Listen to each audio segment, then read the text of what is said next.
Welcome back to Bethesda, where we've got the Bethesda Big Train taking on the Gaithersburg Giants for our final exhibition matchup of the season here at Shirley Povich Field. I'm Carson Cash, joined in the booth by Zach Lewis.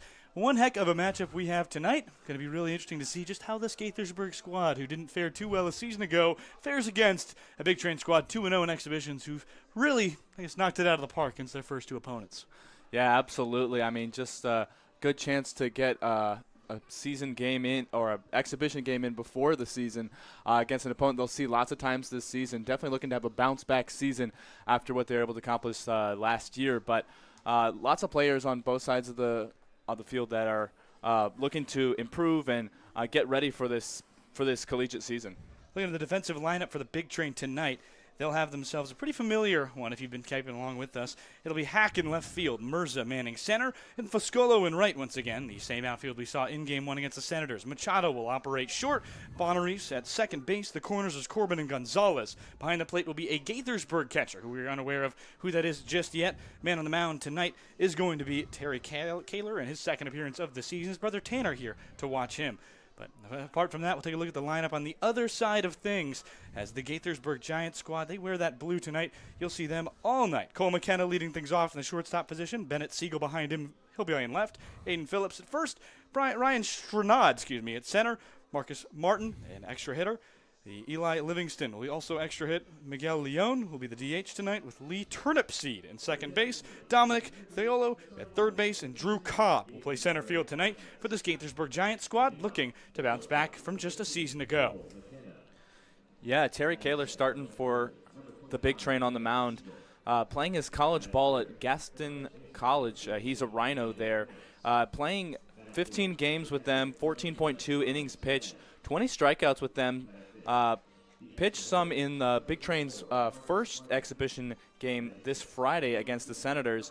What are you hoping to see from Kaler today? I'll actually leave that for a little bit later as we approach the national anthem here. Take a little bit break, jump to commercial very quickly. We'll be right back as the Big Train take the field to try and defend the Gaithersburg offense in the top of the first.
you want to introduce him and I'll do stats?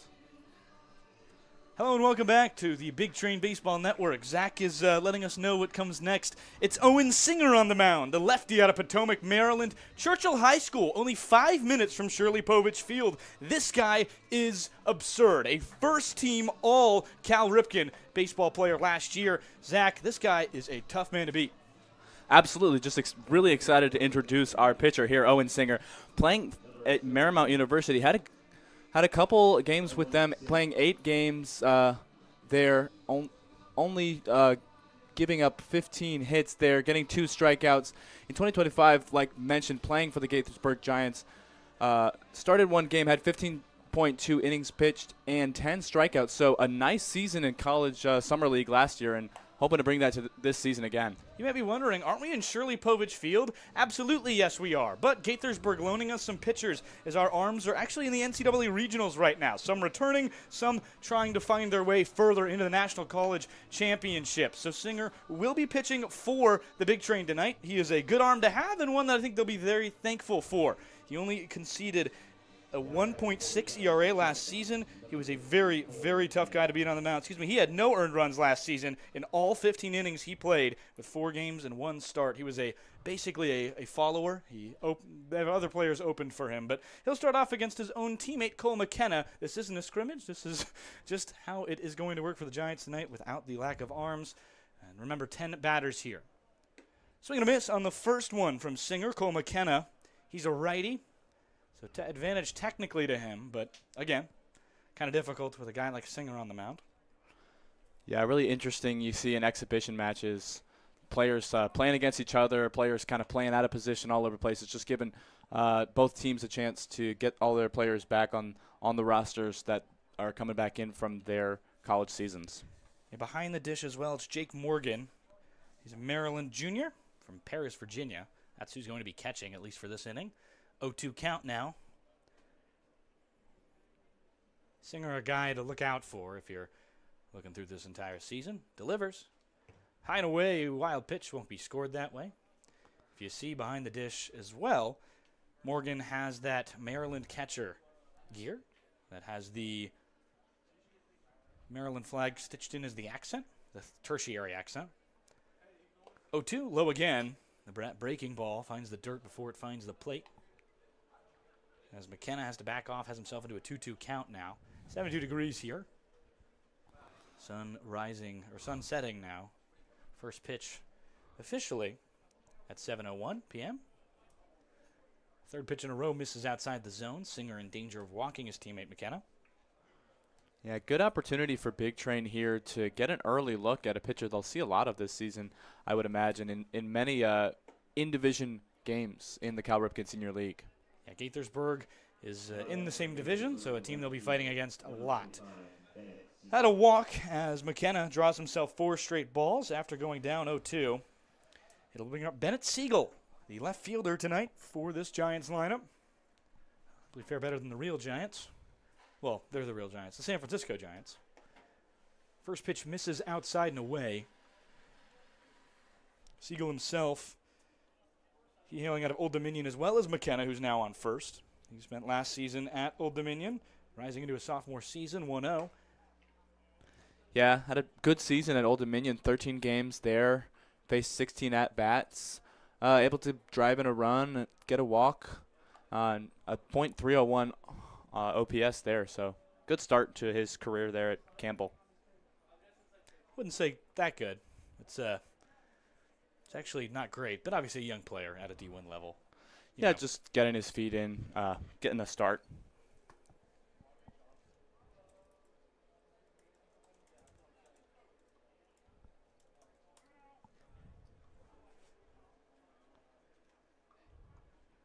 .2-0 from Singer. Finally finds the zone after 6 straight balls. You know who played at Old Dominion? Taylor Heineke. Taylor Heineke, Commanders quarterback. Yes. I was trying to think, because I was like, I know there's an Old Dominion guy who is a Maryland DMV native. Went to Old Dominion. 3-1. Yes, a player that many people around here would be familiar with. Some football here in the top of the first inning as Siegel has himself now over to a 1-0, almost to a walk here. Singer. Ground ball up the middle. It'll be to the shortstop, Machado. He'll able to step 1-6-3 double play. He doesn't need help on the first. Gonzalez able to get the throw on the second. And a very good job there as Siegel extinguishes his teammate. Yeah, good job getting over from that shortstop position to make the play at second and then flip a good ball over to Milo Gonzalez over at first. That'll bring up the two-way player, Aiden Phillips. He'll bat from the right side. Over to Lake City, Florida. He goes to Jacksonville, not the one in the regional. Jacksonville, Alabama. That's Jacksonville, Florida. They're the Dolphins. The one in Alabama is the Gamecocks. Different divisions as well. 0-0. That one misses outside the breaking ball. Singer struggling a bit here. Not too big on strikeouts. Singer is primarily a ground baller, but has earned himself a lot of ways of strikeouts with some dangerous breaking and change pitches. Yeah, Phillips hit a home run this year at Jacksonville, finding himself getting in a couple games and swinging. That was him on the mound, 2.52 ERA. Did not hit for Jacksonville last season. So, different approach tonight than he's been facing all spring. Yes, the two-way players getting to experience the batting side of things here at Summer Collegiate Ball. 1-2, 2 outs. Singer delivers. Swing and a miss. He gets the last. Technically dropped third. He'll concede it. A very good start for the first team All-Cal Ripken League last season. It'll bring up the bottom half of this lineup, this half of this inning, as the Big Train look to add and try and find their way to strike first. They've done so in their last two games. We'll be right back on the Big Train Baseball Network.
Jay Parikh on the mound for this Gaithersburg Giants squad. He was a redshirt last year.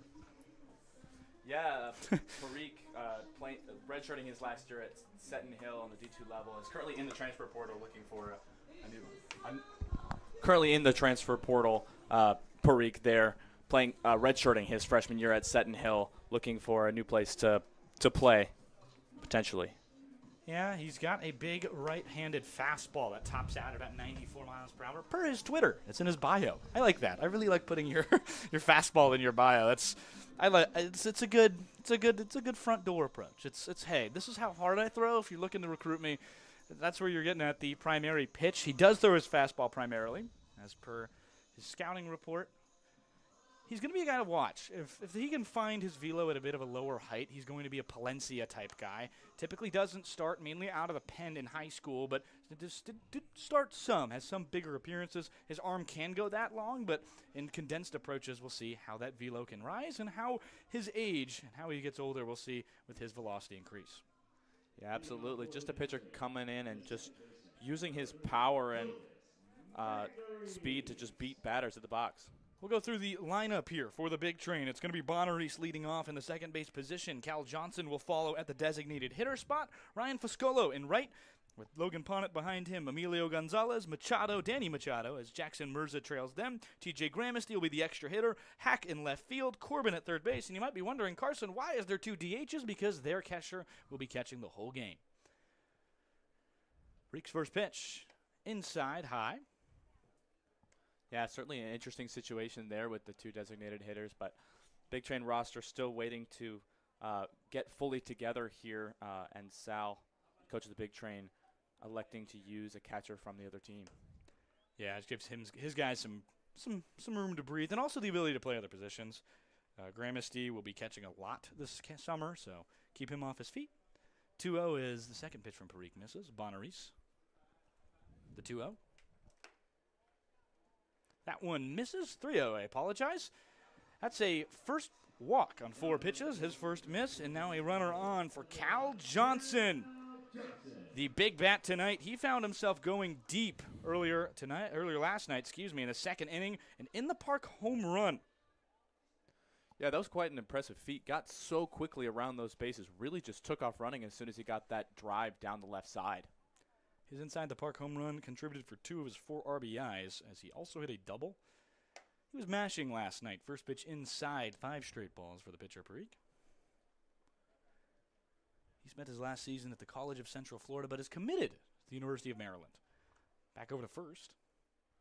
Yeah, playing against several players tonight on the Giants roster who are going to soon be teammates of his at Maryland next season. Yeah. One there committed. We'll talk about him when he comes up to bat. They're younger. 70 degrees here, it says. Does not feel that way. The sun is beating down tonight. Certainly have to guess it might be about 75, maybe 80. Yeah, definitely a warmer day with the sun really coming out after all those rain showers we had last week here at Shirley Povich. 2-0 to the second batter in this big train lineup. Swinging a ground ball over the right side. The right fielder, Livingston, comes up with it. He'll throw it to third, but Bonaris' speed gets him there without a challenge at the base. Runners on the corners now as the single from Johnson leads to Foscolo's at-bat. Yeah, and Johnson just staying strong with his hits last night and taking the momentum into the game today with a good hit into right field, just getting the ball down and getting runners across. Good single for him. You like to see the lefties pull the ball because you get so much more torque in their swing, so much more velocity out of it. Guys like Murakami, Schwarber, the two, I think, quintessential right now in the MLB guys to really see how that bat twirls. Foscolo, the right fielder, he's had 4 RBIs in his last 2 exhibition games.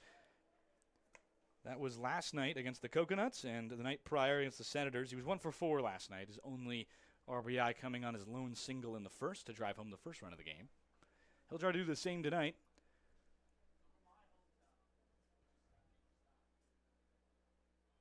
Parikh delivers from the right-handed side. Foscolo can't keep up with a changeup. He's early. It goes 0-2 now. First batter he's gotten ahead of. His third strike of the game thrown on his third batter. What you're hearing right now is a player in cleats walking by. That was very loud. 0-2 from Parikh. Swing and a miss. He goes down 0-2, then to 0-3. 3 swinging strikes against Foscolo in the first out of the inning. A good strikeout for Parikh. Yeah, good pitches there. Him getting there for him. Able to get ahead in that count early and just deliver quite a few balls hard into the center of the zone. We'll see very quickly how this Gaithersburg squad lines up. You'll see the scoreboard very quickly. We'll go back to the batter as they start. Siegel, Cobb, Livingston in the outfield, McKenna and Turnipseed in the middle infield. Trulio, I'm going to go with, as on the corner at third with Phillips on right. Shranad at catcher. Been a very quick turnaround today. Haven't gotten all the pronunciations. Didn't get to talk to everybody I wanted to. But regardless, 0-1, first pitch in there for a strike against Logan Ponnet. The DH out of Gaston, now committed to George Mason. This one into the air to right field. Livingston chasing after it. It's deep. He won't get there in time. It gets down. He'll round first but go back. Runners at the corners. One will come across and score. It's Bonaris. And a 1-0 lead. The big train draw first blood. Yeah, Ponnet with a pretty big hit deep into right field over there. Right fielder not able to get over quite in time to make the play on the ball, and good RBI single for Ponnet. Had a bit of a rough first game, but had an all-right second game. He RBI sack flied his second RBI of this exhibition series. Walked and was hit. Scored twice. That'll bring up the big bat Emilio Gonzalez, reigning outstanding hitter of the Cal Ripken Senior League. Played last season at Nova Southeastern in Florida, not the Nova near here. The 0-1 from Parikh. Gonzalez, a dangerous lefty, can take this ball out of the park. He was the Triple Crown winner last season as well. Outside. Gonzalez showing last night a little bit more, being a little more patient at the plate than he was in the first exhibition game against the Senators, but showing that he really does have power in this batter's box and showing that he's able to get it deep into the field. Barik struggling with some of these batters early. 1-1. Hard ground ball towards the Gaithersburg dugout. It's foul. As Gonzalez will step out and recuperate. No pitch clock here in Bethesda, as is standard for most summer ball leagues. Pitch clock for all these guys, though, unless they're at the D3 level. Yeah, no pitch clock in the stadium, but many of these players still keeping their rhythm up, staying underneath the 20 seconds, so they're in good Pitch shape. gets away from the catcher. Sorry to cut you off. Play at the plate. Parik's is taxed way too high. And a wild pitch offense gets home the likes of Cal Johnson. 2-0 Big Train. Yeah, unfortunate pitch there. Just got a little high there, and the catcher not able to bring it down, and Cal Johnson gets in at the plate. Logan Punnett does advance to second on that wild pitch as the dust flies directly into the dugout.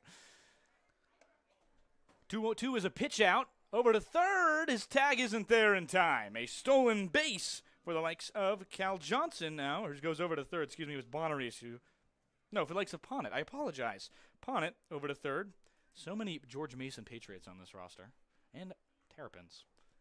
3-2. It makes sense. They're in the two closest teams probably. Maybe George Washington's club might be closer, but 3-2, full count to Gonzalez. That is a high ball into right field. A little too high. Doesn't get enough distance on it. Should be deep enough for a sac fly. The runner will go at third. Punnett play at the plate. Just too late. It'll be 3-0 on Emilio Gonzalez's sac fly. 2 outs now, but 3-0 Big Train. Yeah, Gonzalez still trying to find quite enough power to get it out of the park, but as far as these Big Train hitters, the one who's really showing the most arc to get it up and out, just finding too much height on that one. Count even at zeros. Parik's first pitch on the inside corner. Beautiful changeup. Bring up Daniel Machado. He's redshirted and not played in his last 3 seasons. 0-1. This one in there for strike 2. High fastball. It's a hard fastball to hit, especially for a guy who hasn't seen playing time very recently. You got to catch up to 93, 94 against this guy. Or 92, 93, I apologize. 0-2, high and away. Yeah, Machado choosing to redshirt his hasn't played yet at FAU. Has committed there, so just waiting to get his chance to play in college. He's out of Venezuela. Finished his high school days in Florida. In high school, hit .442 his senior season. The 1-2 to the shortstop Machado from Parik. High and away again. Now 2-2 as his discipline stays.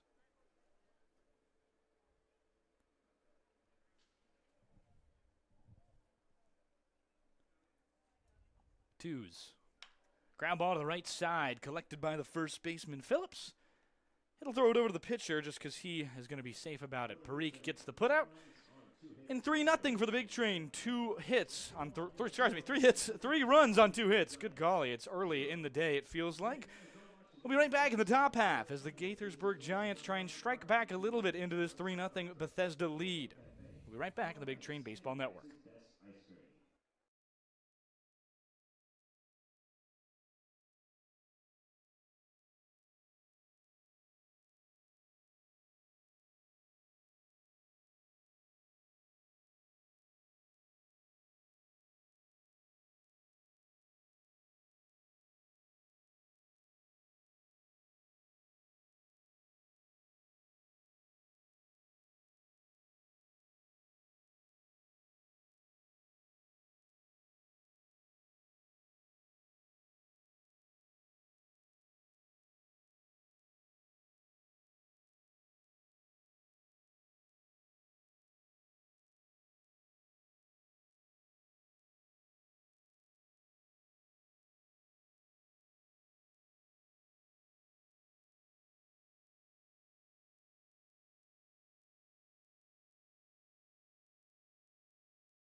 Welcome back to Bethesda. I'm Carson Cash, joined by Zach Lewis on my left side.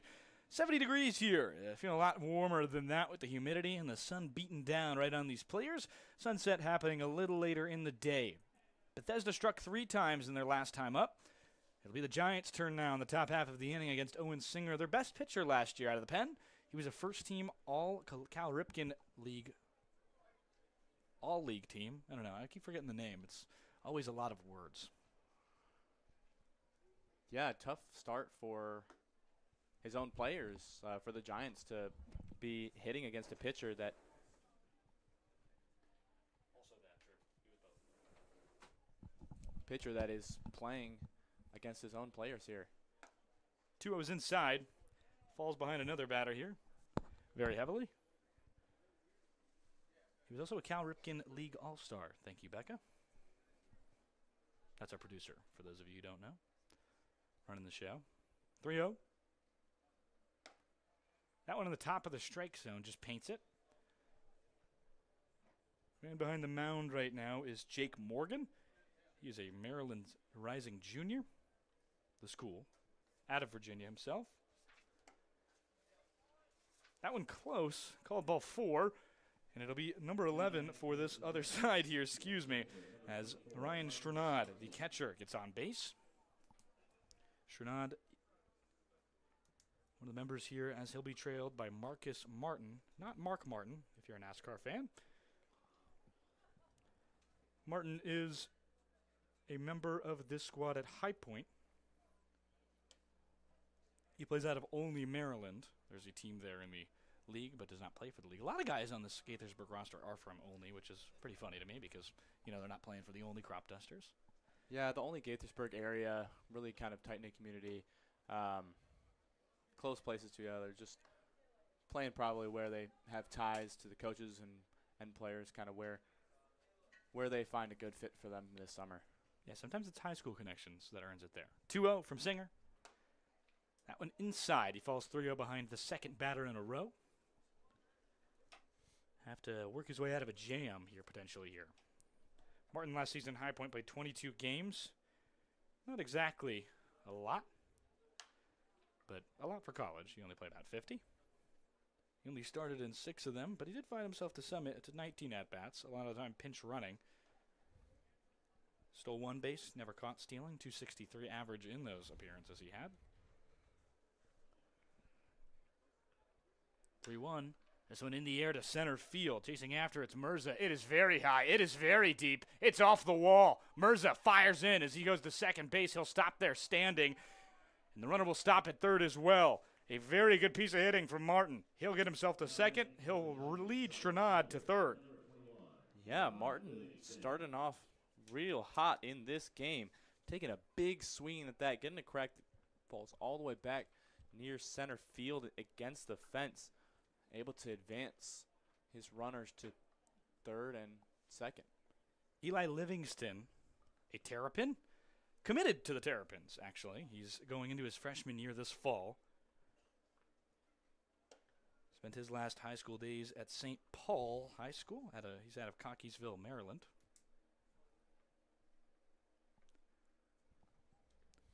The 1-0 as Singer faces a jam by his own team. Big wave at that one. Livingston tried to go out there and get it. He'll bat from the left side. He plays the outfield, but throws from the right. Livingston with a good high school batting record, .400 average. Swing and a miss. Trying to get his first hit here in this game. Also pitched himself a 1.61 ERA. So not too bad. Not listed as a two-way player, though. I think he prefers the bat. 1-2.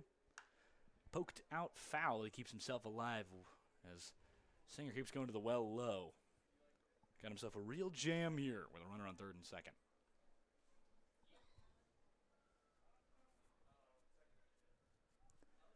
Singer, 1-2. Trying to find some rhythm, but just can't seem to get his metronome down.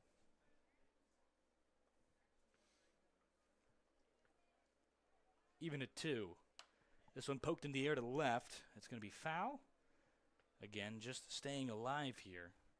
It's a good habit to have. Guys like Luis Arias, Josh Naylor, they made their earnings, made their make out of the MLB by not going down swinging often. That pitch outside, 3-2.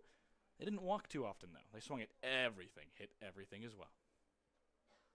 Yeah, when you really figure out pitchers and find a way to read them better, you can really just make contact on just about every swing. 3-2 outside. He draws himself a walk after going down 0-2. Well played from Eli Livingston. He'll bring up another Maryland high school commit, also batting this time from the other side, Miguel Leon. He has finished his season out of Bel Air, Maryland, in hitting, at St. John Carroll High School. Yeah, 33 games there, able to get 41 hits on the season, 28 RBI. So good season there. First team All-Maryland Interscholastic Athletic Association. That is the highest honor. Eli Livingston was on the second team there. He plays the shortstop position, primarily middle infield. Today he's DHing. Curious, Carson, as a former player, obviously not a pitcher, but what is the mentality like for a pitcher coming in and playing against their team? Third to first. It's to get outs any way you can. This time he surrenders a run, though. Singer, not ideal for him. He has himself into a bases-loaded jam, is able to get an out there, but well played by Corbin at third. The mentality tends to just be it's an exhibition game. Let's see what works with me, what doesn't. The guy hasn't given up a run in an actual game yet, so Singer isn't too worried. I mean, he's just trying to find his way here, find his rhythm. He obviously played a lot last season and didn't do as well as he wanted to in his first season as a college pitcher. He'll go into his sophomore year with knowing this is how I can experience it. Let's see what I can work on. He's probably got a list of bullet points about 3 things that he's going to aim for, whether it's a pitch he wants to improve, something about his game he wants to improve, or something about his mentality. He's just trying to win, and that's kind of all pitchers that go through here normally. But tonight, it's going to be how can I refine my craft? How can I polish my game? Definitely when you're pitching for the other team, a little less focused on getting the win and maybe a little more focused on what you can do to improve your own performance. 1-2 after he's under that one. The batter is Lee Turnipseed. Probably my favorite last name maybe of all time. Don't know if that's ever going to get beaten my entire life. I'm only 20. 1-2 to Turnipseed. He's manning second. Poked backwards, he keeps himself alive against the dangerous Singer. Singer and Turnipseed both from the left side. Yeah, many colleges and conferences in recent years on social media having fun making conference or league all-name teams. And I feel like Turnipseed would for sure find his way onto an all-name team in the Cal Ripken Senior League. I think he might find it anywhere he goes. Turnipseed's a hard last name to beat. Pretty incredible. 2-2 as he's worked his way a little bit back. Fouled off again. A weak one to the Bethesda dugout.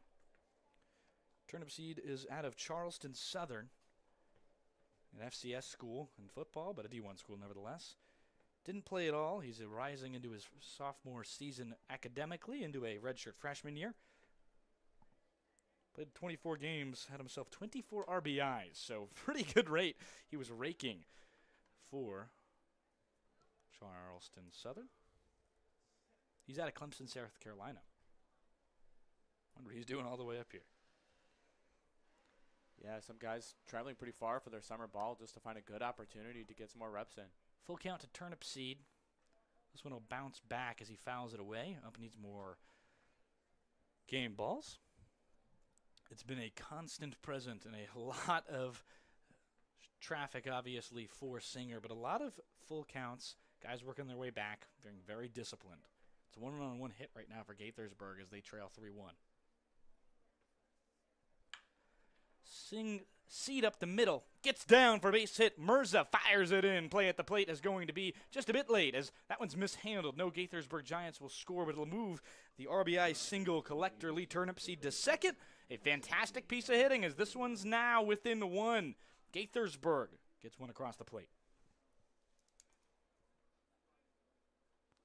Yeah, another good piece of hitting, bringing his experience here to the Gaithersburg Giants. Just eyeing the ball and getting a good swing to take it down. They've got 2 hits in this game as the manager will come out and have a chat with Singer. His day is done. We'll be right back on the Bethesda Baseball Big Train Baseball Network, I'm Carson Cass with Zach Lewis beside me. New pitcher on the mound will be revealed in a moment.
Welcome back to the Bethesda Baseball Big Train Network. I'm Carson Cass, Zach Lewis, as I mentioned before the break. New pitcher on the mound, it's Alex Angelides, the Frederick, Maryland native out of St. Peter's. Yes, the Peacocks, Doug Eatert's Peacocks. Yeah, Angelides having a good season with St. Peter's. Just 1 game started, but able to pitch in 21.2 innings and earning himself 11 strikeouts. Very quick motion from the right-hander, as he has himself something unique there. Hartford and Merrimack formerly. He's rising into his redshirt junior season. He is in his 2nd season. Now, it'll be his 3rd season, in the Cal Ripken Baseball League. Cal Ripken Senior Baseball League, as he had himself a pretty good season last with Gaithersburg. He was pitched at Southern Maryland in 2024, the exhibition matchup on Friday. 1-1 from the righty. Hard ground ball over to third. Collecting it is Corbin. He fires to first, and Gonzalez gets the 2nd out of the inning. 1 will score. And Gaithersburg has tied this game. An RBI on Dominic Tholio. It'll be a fielder's choice, but an RBI nonetheless. The center fielder, Drew Cobb, stands in now. He'll bat from the left side against his pitcher, Angelides. He comes out of Tuscarora High School. In his season last with Gaithersburg, he had himself a 4.24 ERA. 23 innings pitched, 8 appearances, 4 starts. This guy does everything that they need him to. A lot of these starters sometimes are given innings where, hey, we have a guy going that we aren't sure how long he's going to go. You need to be ready today. You need to be prepared today. Because some of these guys, they need opportunities from both the bullpen and the mound at starts, because they're going to have to do different things once they get back to school. They want to give them everything they can. 1-0. That one touches inside. Barely misses. 2-0. Absolutely. And that's, as the local guy on the broadcast, that's Tuscarora High School. Having faced them many times in high school sporting events across the county. Angelides has one heck of a fastball, considering he's 5'8", 160. The 2-0. Hacked at and waved away. That one touches the net and bounces back. Doesn't end up in the Miller and Long grandstand. Named after the concrete company that laid the foundations of these bleachers here. I guess they're not bleachers. They're seats. Yeah, something special about Shirley Povich and its grandstand is that there are actual seats instead of just bleachers at this park. 2-1, roped up the middle, and that's 1 in. Gaithersburg has the lead. Finally, for the first time, we've seen the big train down. Some adversity for this squad. They give up 4 runs in the 2nd inning. Well, I guess the Giants also gave up 4 runs in the 2nd inning, so not ideal. But either way, it'll drive the runner home on third. That was Lee Turnipseed. Then we'll bring up Cole McKenna, his second time in this game, but a bit of a rough one here as Gaithersburg takes the lead.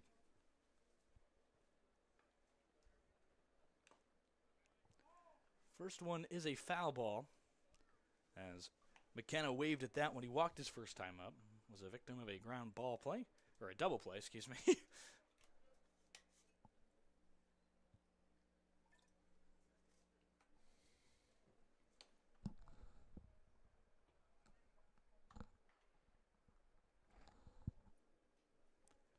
1-1, that one misses. Sorry for the water noise. Important to stay hydrated here in our booth so we can keep bringing you great commentary all night long. Yeah, I've gotten a sunburn already.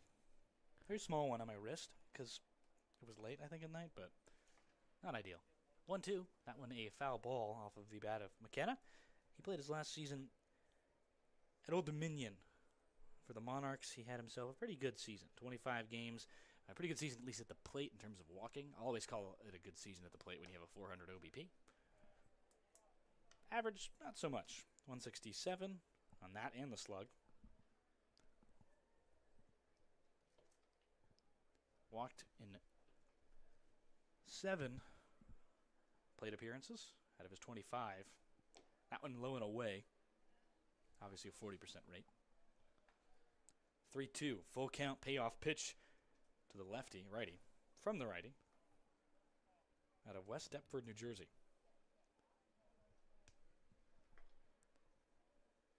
Angelius delivers. High fastball, he'll walk him.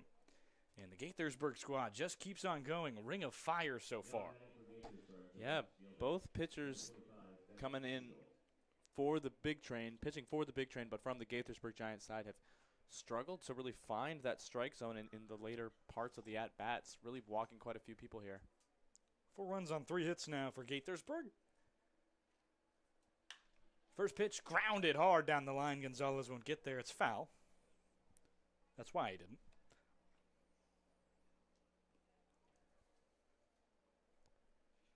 That brings up Bennett Siegel. He double played his first time up. Hoping for the same result with Singer on the mound, though, then. His first time seeing Angelius. Siegel teammates with McKenna there at Old Dominion.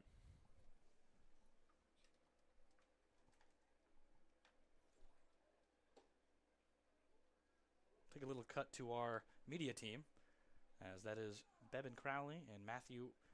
Really don't know his last name, unfortunately. That's the photographer and the social media squad. So, brief hello to them. We'll go back to the game.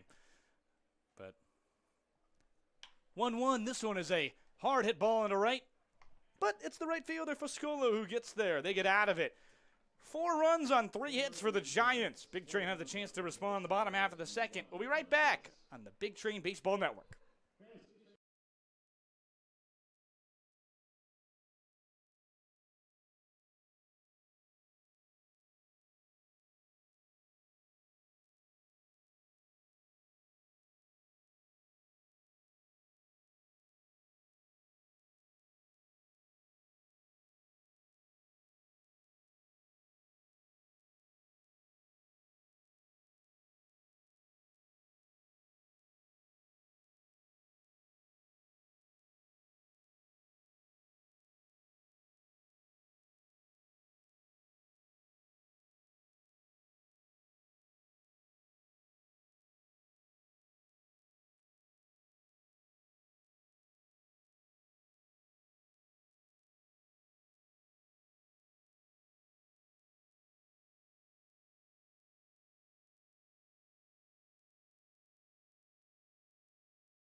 Welcome back to baseball.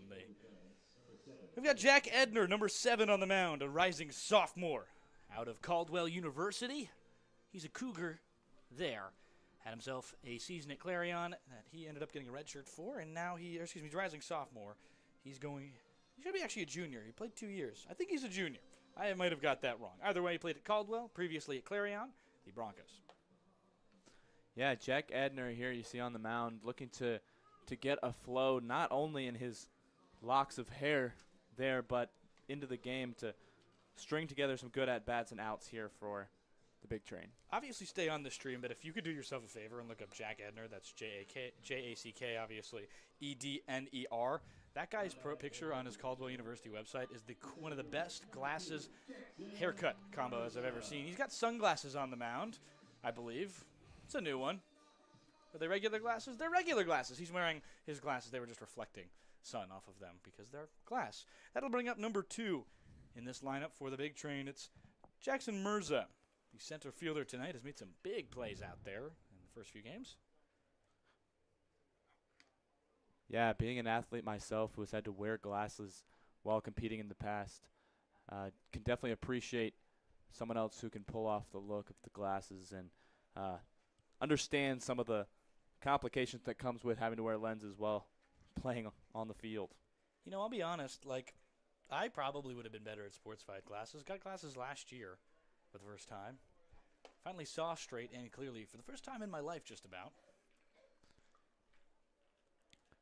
Mirza coming off a game where he went 3 for 4 with 3 singles. An RBI, he scored one of them. Had himself, that's his 4th RBI yesterday in the exhibition series. 1 for 1. Delivers. This one a foul ball. Gaithersburg's Edner stands at 6'3" from the right side. Susquehanna is his high school. I'm sure I'm saying that one wrong. Susquehanna, I think, is the right way to say that. Same word, same pronunciation, just less. 1-2. This ball is tattooed all the way down the line. Barely foul. That one was gone if it was fair. Wow. Just the right side there. Really almost out of the park here for Mirza.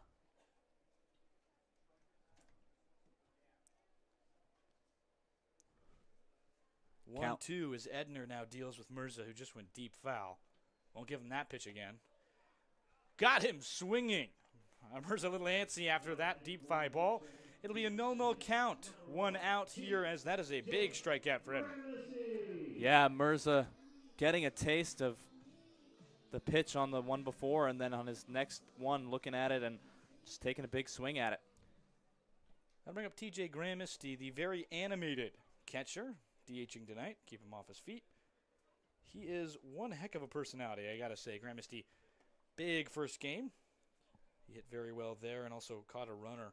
Stealing 1 for 4 last night with an RBI. Big Train looking to get back from down 1. Gramisty a favorite with the fans, not only because of his walk-up song being Sabrina Carpenter, the song Espresso. 1-0 outside. Edner delivers from an angle that you've seen not often. I wonder if he gets his inspiration a lot from Tim Lincecum. If you watch his body rotation, it's very 11 o'clock, maybe from 10 p.m., or I'd say, about 10 to 12 is where that delivery comes out. He winds really heavily. It's a guy who will not play till he's 30 with that kind of throw, but he will find a lot more velo out of that arm angle. He's going to use every part of his body there, and at 6'3", it's very difficult to see that. Tim Lincecum was labeled the freak for that reason. He just threw in a way that nobody else had. Yeah, just Nicknames, using that, not labeled. that whole frame to just get as much power as he can down into this batter's box.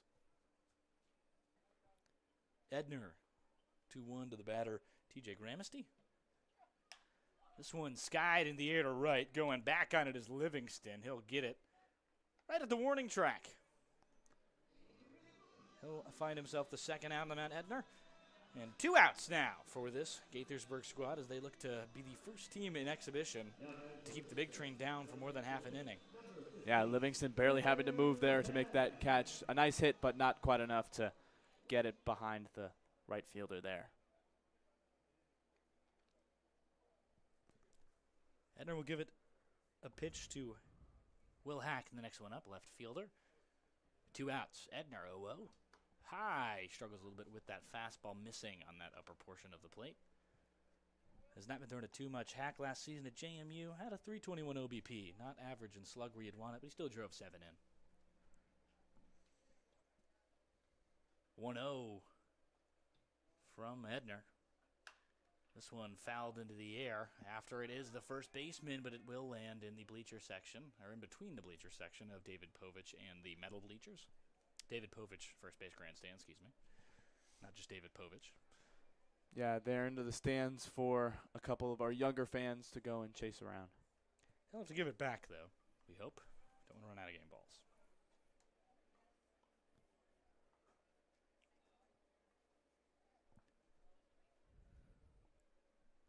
1-1 from Edner.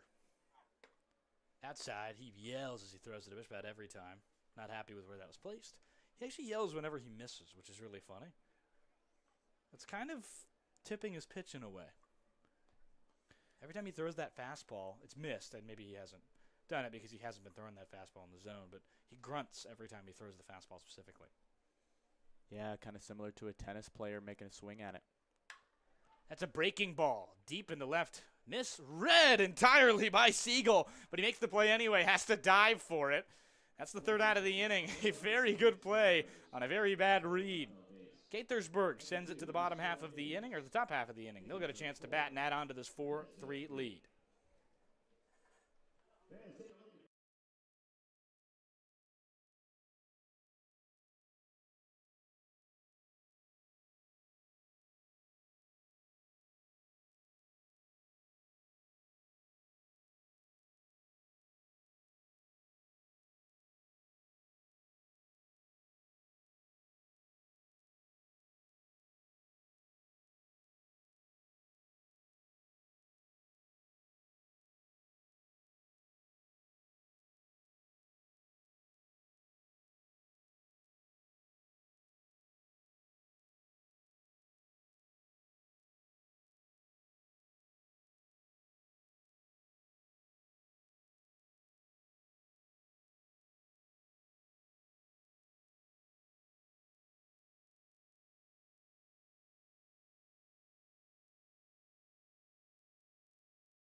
Aiden Phillips, the batter, his second opportunity, struck out in the first inning. Nearly batted around. If it was a regular game, they would have, because there's 10 hitters. They saw 9 batters last time. The Big Train did, or I guess the Giants playing for the Big Train today. Still on the bump is Alex Angelides. That one misses low. Angelides' last season was pretty good for Gaithersburg. His career, he's seen 19 appearances on the mound between two teams. Gaithersburg last season in 2024 with the Southern Maryland Senators, their second year that year. Both of them and only came to the league in 2023. Yeah, moving over from the Senators, the Giants hoping to make a good impact for them, be one of the players that can kind of turn it around and really make a good stand this season. 2-0 as that one gets away. It's off the bat, or off the hands, excuse me, of another.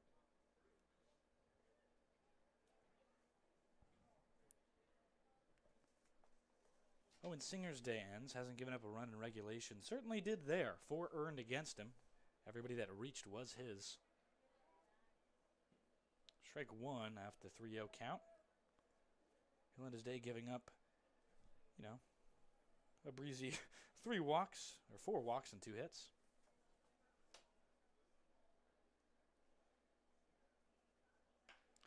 Lined over to shortstop, collected. A good play by the glove of Machado. Something you hear a lot in this area, or used to hear a lot.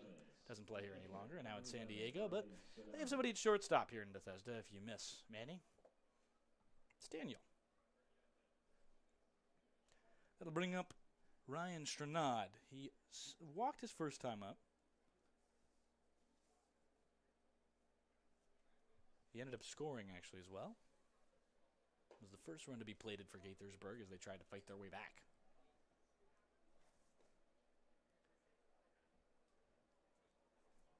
Yeah, Gaithersburg just not afraid to swing the bats in this one. Swinging and swinging hard.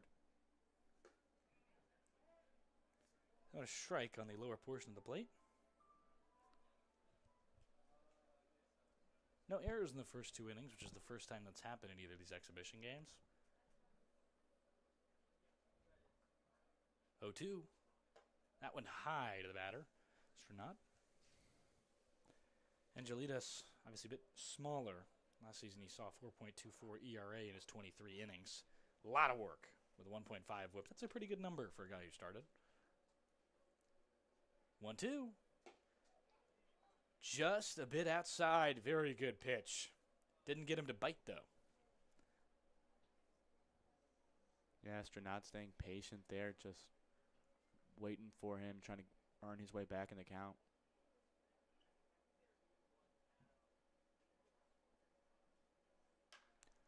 High in the air to right. Chasing after it is both Bonaris and Foscolo. Foscolo comes up with it from the right fielder position. He calls off the second baseman, and 2 outs now in the inning. As this one a lot quieter than the other ones have been. Last 2 innings, Honer has gotten on every time within the first 2 batters. Not the case here in the third. Yeah.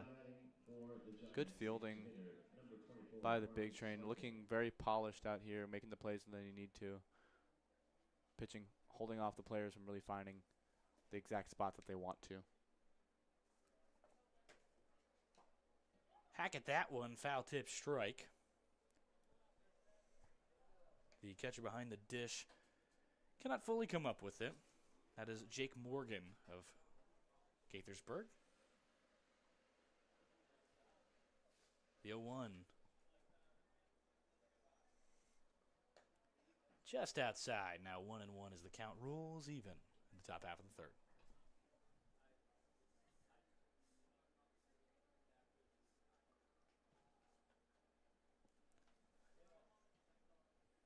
One again. This one high in left field has to go back on it as Hack got a bad read. This one very deep off the wall. Under that corner section picked up by the center fielder Mirza. He has to fire into third. As difficult. Hack's in a tough spot there because the ball gets caught by the sun as it goes up. Doesn't have sunglasses, obviously. Doesn't need sunglasses. So the lighting changes and he just makes a bad read, unfortunately. Yeah. Tough in this weather and this sunset. It's the worst time to play baseball if you are an outfielder. Big hit again from Marcus Martin. That one finding its way all the way back against the fence. Should have driven home a run his last double as Strenat was just unsure if it was going to get down. Couldn't get a good read on it. His second double of the game, this one skied into the air, into right. Between Mirza and Foscolo, it'll be Mirza's ball. He'll come up with it. No runs on one hit. Big Train strand 1 at second. They'll find their way back, try to find their way back in the bottom half of this inning, down 1. We'll be right back on the baseball network of the Big Train.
Edner takes the mound again against this Big Train lineup for the Giants.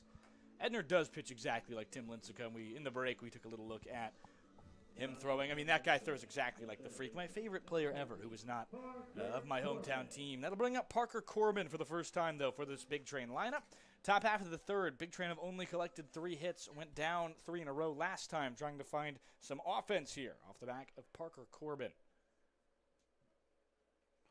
Corbin switching spots with Will Hack in the lineup from yesterday. Skied in the air to center field. This one is very deep, but Cobb is able to get a beat on it right at the wall. First out of the inning on the first pitch of the inning. Edner has been very efficient so far. Absolutely. Big Train players just seeming to get a little more feel for these wooden bats and the pitching in Summer Collegiate League, getting it deeper into the field, but not quite able to hit it with quite the velocity or exit angle that they need to get it into the high fence or out of this park. They bring up Bonaris. Bonaris is a George Mason infielder. He went 2 for 4 last night with a steal and a double. Scored 3 times out of the Big Train's 12 runs. Outside. He does grunt every time he throws the fastball, doesn't he? Yeah, very similar in esque to tennis players, kind of using that grunt to really get their serve with the mile per hour that they want. Sometimes that drama gets you a flair for the dramatic, I guess. I forgot that dramatic was the next word in that sentence. Anyway, 2-0 as that one misses low, the fastball from Edner. Some other sports use the grunt. I've seen many a rock climber use the grunt to kind of give them that extra boost, get into the next hold. You know, sometimes yelling does help. Swimming, as Becca, nope. Volleyball. Becca, a volleyball player previously in college. Bonaris, that's our producer, by the way, for those just tuning in. Bonaris at GMU last season, that's George Mason, DMV area, stole 30 bases. This one in the air to left field. Going after it is Siegel. It'll get down foul just out of the play. Bonaris lucky to have not gotten out on that one. That was a very motivated Siegel in left field. Yes, hustling after that one for sure. And Bonaris, like you said, showing that he is wanting to take his base stealing to the Bethesda Big Train as the leadoff batter, really showing an effort and an urgency to get from first to second, especially when he gets on base. He drove in 41 runs last year at George Mason, but he talked about his mentality to me very briefly before yesterday's game, 2-2 from Edner's outside. It's all about getting on base as the guy in the leadoff spot. He wants to stay here when the season starts, and he might just. This is a lineup that we should be seeing a lot of as players come in and players come back. Obviously, some guys have availability. Some guys, want to see their family. A lot of these guys aren't from here. They might take a week off here and there in summer ball. 3-2. Inside, Bonaris gets himself a walk, following that mentality of getting on it any way possible. Something he did again at George Mason a lot last year with a 371 OBP. Edner have to watch closely to keep Bonaris honest over at first base. He's a stolen base threat, and that might come into just ignoring it and letting him do it. Depends on how you feel about the arm of the catcher Johnson. The catcher Chernod. Johnson catching for the Big Train. That one is exactly there, as he doesn't even consider throwing there. Cal Johnson in the batter's box. He homered yesterday. An inside the park home run. He went 4 for 5 with 4 RBIs. 2 of those RBIs off of that home run. He was the pick to click today. So if he does homer again, it'll be a t-shirt toss for these fans here at Shirley Povich Field. Absolutely. Exciting player already for the Big Train here. Edner paints that inside zone. Johnson a DH today. Didn't play at Maryland last year. He's committed there. Went to College of Central Florida last season. 1-1 from Edner. Johnson leaves it. It's going to touch that upper right-hand portion of the zone. Yeah, looking like a spot where many players have left it already today and gotten that ball call, but that one maybe just really catching the high end of the zone. 1-2 the count to Johnson. Big wave at a breaking ball, and he goes down. Edner continuing to roll. It's his second strikeout, and he'll bring up the right fielder, Ryan Foscolo. And they're happy to see Johnson walking back to the dugout there. Has already done damage today with a single and has shown already in exhibition games what he is capable of hitting. One of those 3 runners that were plated earlier. Foscolo redshirted his freshman season. His coaching staff elected to do that, as he was not with the team at the regional, to get more at-bats here. Over to third is Bonneries. Second steal while their throw goes away, and Bonneries will just trot home. Big Train tie it.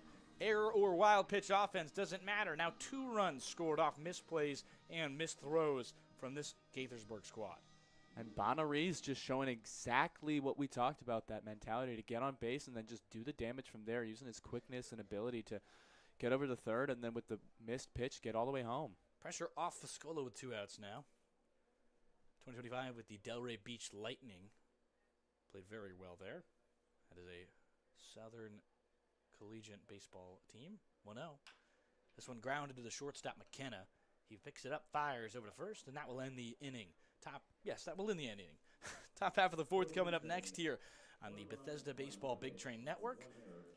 They try and break a tie here in Gaithersburg.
Big Train trying to defend their now tied game after Bonneries scores on an error. Wayward throw from the catcher, Stranad.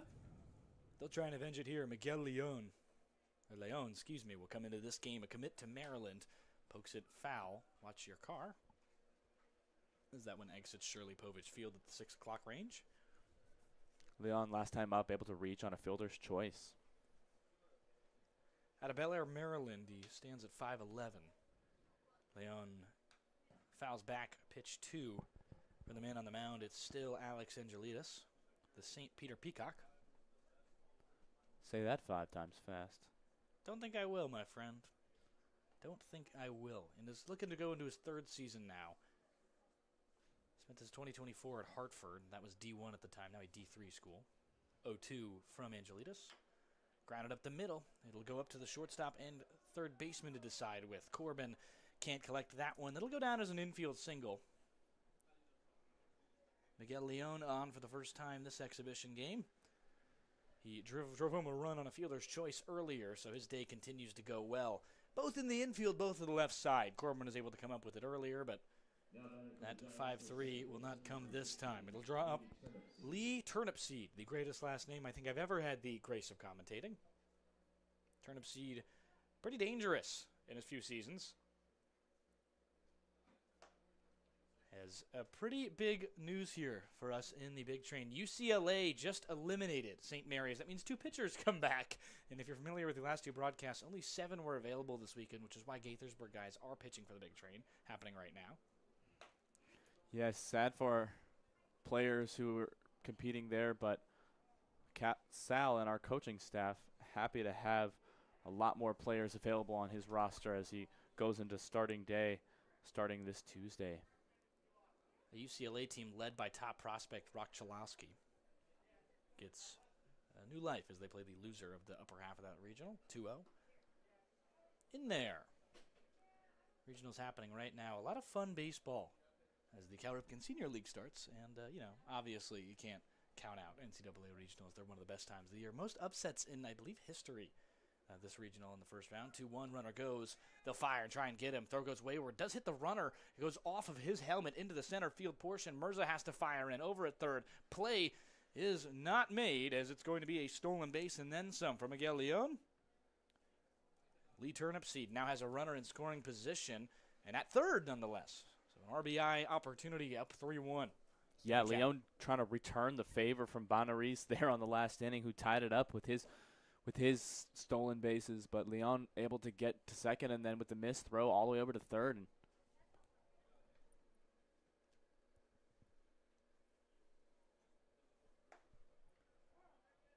3-1, Turnipseed thought it was outside as his own teammate tells him to get back in the box there. 3-2, full count now with a runner on third.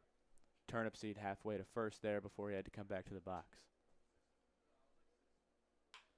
Line in the air to right field, his second RBI of the game. Turnipseed has been cruising at the plate today. He got himself now a 5-4 lead for his squad. Yeah, and maybe not now as worked up about the fact he had to come back and take one more pitch, as he's able to drive it down that right side and bring another runner in for the Giants. That'll drop Dominic Tholio, who brought a run in on a fielder's choice earlier. It's a bittersweet thing to score a run right now for the Giants. I mean, obviously you want to do well, and that's first and foremost on the plate because you are the away team and it's the top half of the inning. But, the guy pitching is on the other team. So, not ideal, but still a good hit. 1-0, this one lined in the air to right field. After it is Foscolo. He's not able to get there in time. The runner Turnipseed will have to stop at second, but he makes a play. He's stuck in a pickle now. Machado has it, trying to run him over. Over to Corbin now. Attempting to get him there. Throw made back there in textbook. No, they didn't tag him. Turnipseed thought he got tagged. Back over on that right side. The second chance gets him. And Machado, who started with it, ends the pickle. As you got to keep running, my friend. Always go back to the base. Turnipseed caught in between it. It'll be the first out of the inning.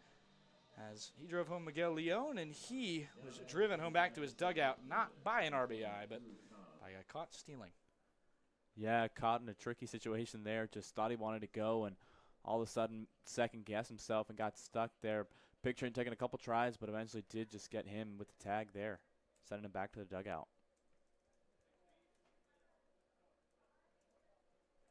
Kind of absurd. Not sure how you mentioned that out because it's I believe it is a 5-4-6. Yeah, 5-4-6. No, excuse me, 6-5-4-6 out. Yes. Don't see that very often, do we? No. That's why you don't write it in the scorebook. You just write it as caught stealing. Yes. Should mention Trolio able to get over to second while that was all happening. Tholio drew himself a walk on that one. If you were curious. Or single, excuse me, if you were curious.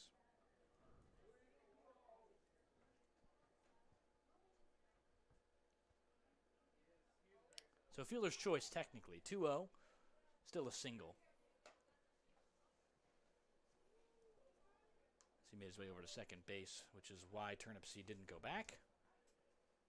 The ideal portion there is you let Tholio go back to first and attempt to keep the rundown going on the other half because there's no hitter over at first base.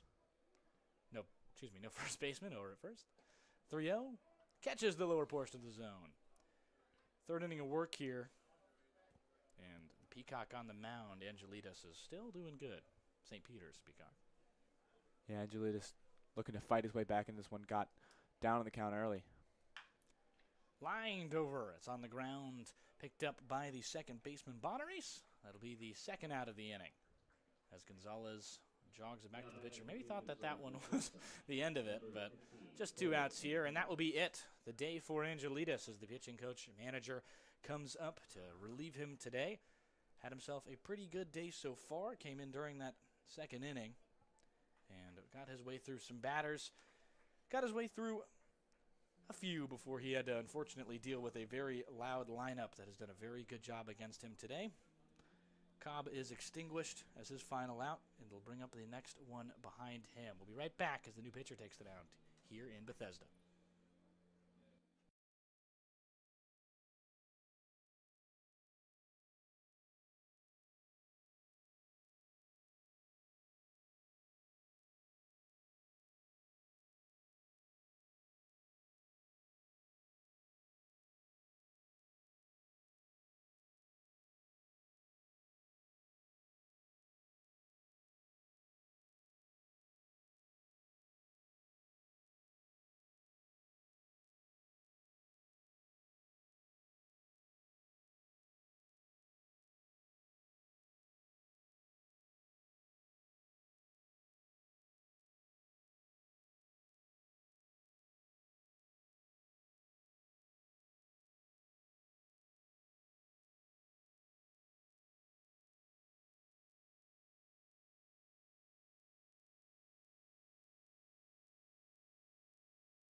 Angelitas' day ends. It'll be relieved by number 41 out of St. Joseph's, Pennsylvania, Peter Bashore.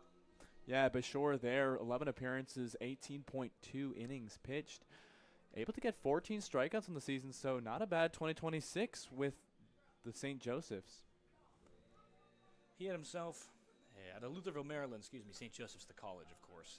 Not the St. John's. I think a lot of people get that confused. They're very close to each other. St. John's just won themselves into the top half of a regional. But they play for their spot in the College World Series tonight against the Northern Illinois Huskies. So how about that? One heck of a regional going on there. Not even sure. I think that's Hattiesburg. Yes, Hattiesburg. 6'3", 225. Bashore is a big righty rising into his sophomore season. He's a quantitative economics major. That'll draw up the next hitter in the lineup. Cole McKenna, he leads off as he is struck by the first pitch he saw, maybe. Sounded like it hit him. Ball one. Looks like it maybe caught a different piece of equipment on the catcher. I assume it did not hit the batter because he didn't even walk towards first. 1-0. Yeah, just barely missed him. The catcher able to grab that one there. Low changeup there. So the batter McKenna. Bashore has himself, obviously mentioned, had a pretty good season last year at St. Joseph's. 18 innings pitched. Did not have the best of 3 games, which was the main reason his ERA sits at 10. Prior to that, though, it was about 3. Saw a lot of him in the scouting report earlier as a guy who just had himself a few bad nights. 22 earned runs in that season. 11 of them in 3 games. 2-1. Fouled back by the batter McKenna. He's walked twice already in this one. Going for the golden trot. That'd be 4, I suppose. Just made that up on the spot. Golden trot, huh? 2-2. I like it. Swing and a miss. He goes down on strikes. Has found himself in a 2-2 count at least every time. Worked his way back in the first 2. Not this one, though. The strikeout sends it to the bottom half of the inning. Gaithersburg, though, collects the lead on 2 hits, 1 run. We'll be right back because the big train looked to level it.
Hello and welcome back to baseball on the Big Train Baseball Network. I'm Carson Cass. Gaithersburg has himself a new arm on the mound. It's going to be the follow-up to Doug Edner. Edner will end his day with only one run conceded, as he had himself, or only one run conceded, all in a wild pitch. So one earned run for him, but otherwise a very clean day with no hits, one walk, and a 2-strikeout appearance for the guy who throws a lot like Tim Lincecum. Following him will be Tanner Coddington at a Durango, Colorado, Whitman College in Washington, long way from home.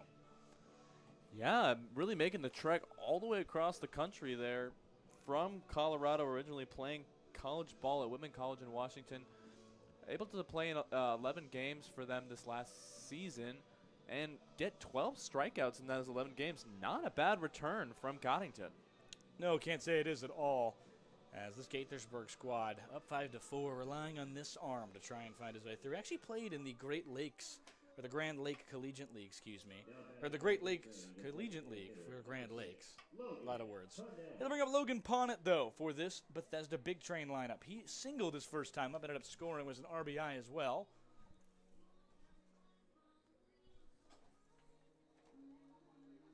It'll be a brief chat with the pitcher. Before they go, Ponnett standing in the box now. Gaston College last season, just committed to George Mason. He'll be a Patriot in the DMV in the fall. Leaving the Rhinos for the Patriots. Great opportunity for him to get more experience at a higher level school there at George Mason. Yeah, I mean, he mashed the ball at Gaston last season. 27 games played, he hit just 3 home runs, only 3 home runs, 29 RBIs in 27 games, 382 average, 32 OBP, with a 272 average and a 417 slug. So pretty good. Not as much as you had anticipated for a guy who's got a big bat on his shoulders, but again, it's college. The slug's always going to be a little lower, especially in that D1 JUCO area where there's a lot of very good players. 0-1. Big wave at that one. Logan Ponnett wanted every piece of that. A good breaking ball from the pitcher on the mound for Gaithersburg and the replacement, Peter Bashore. Yeah, nice start for Coddington, getting up early in the count. 0-2 pitch to Ponnett. Foul back towards the Miller and Long grandstand. If that screen behind home plate hadn't been there, that one might have been flying right at us. Thank gosh for the invention of screens then, as I'm not sure when they were invented, but I have to imagine it was pretty not recent. It's in, it was in, Polo Grounds? One of the oldest fields in baseball, and a big wave at that one. Strikeout there in his first appearance. Only needed 4 pitches to do so, but sure. Sits down the first batter he sees. They'll bring up Emilio Gonzalez, a much harder hitter to swing against, He's a bit cold in terms of how good he hit last season, but Gonzalez, the Triple Crown winner, reigning outstanding batter of the year in this league. Not an easy K. Gonzalez, so experienced in Summer League. Going to be a big returner for the Big Train this season.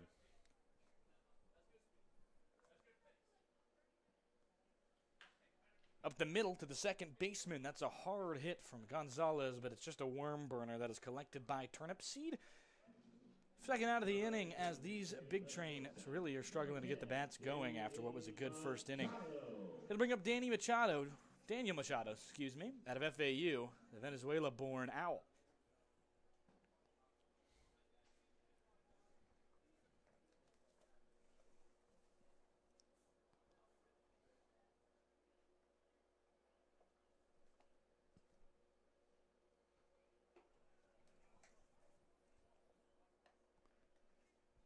Strike one there, as Edner now leaves the game, by the way, with possession of the win.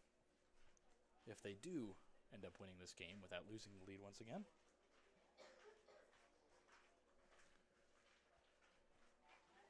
First time this Big Train has seen a more back-and-forth game here at Shirley Povich.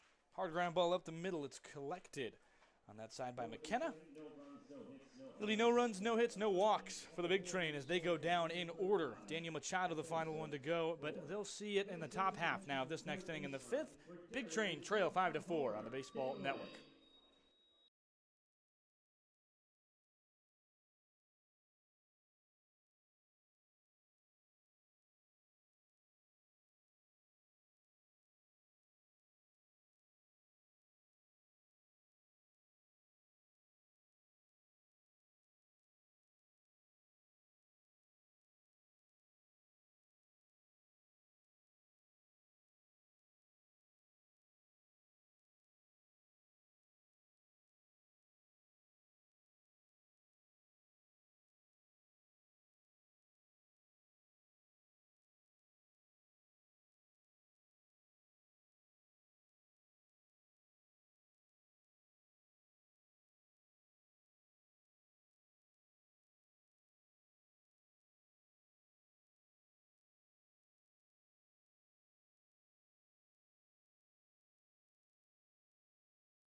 Welcome back. The Big Train are now going to have the guy that they just went down 3 in a row to pitch for him.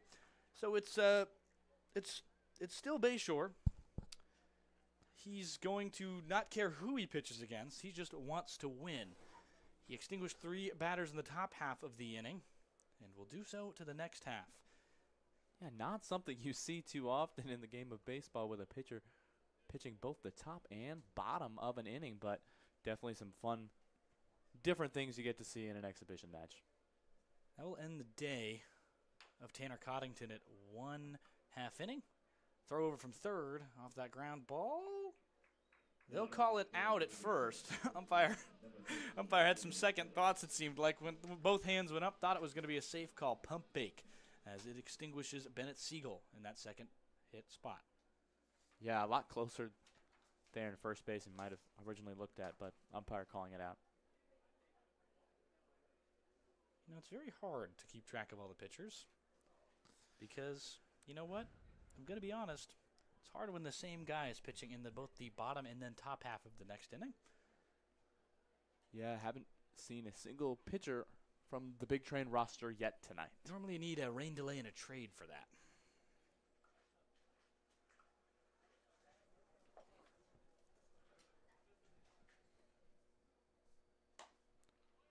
In there for strike 1.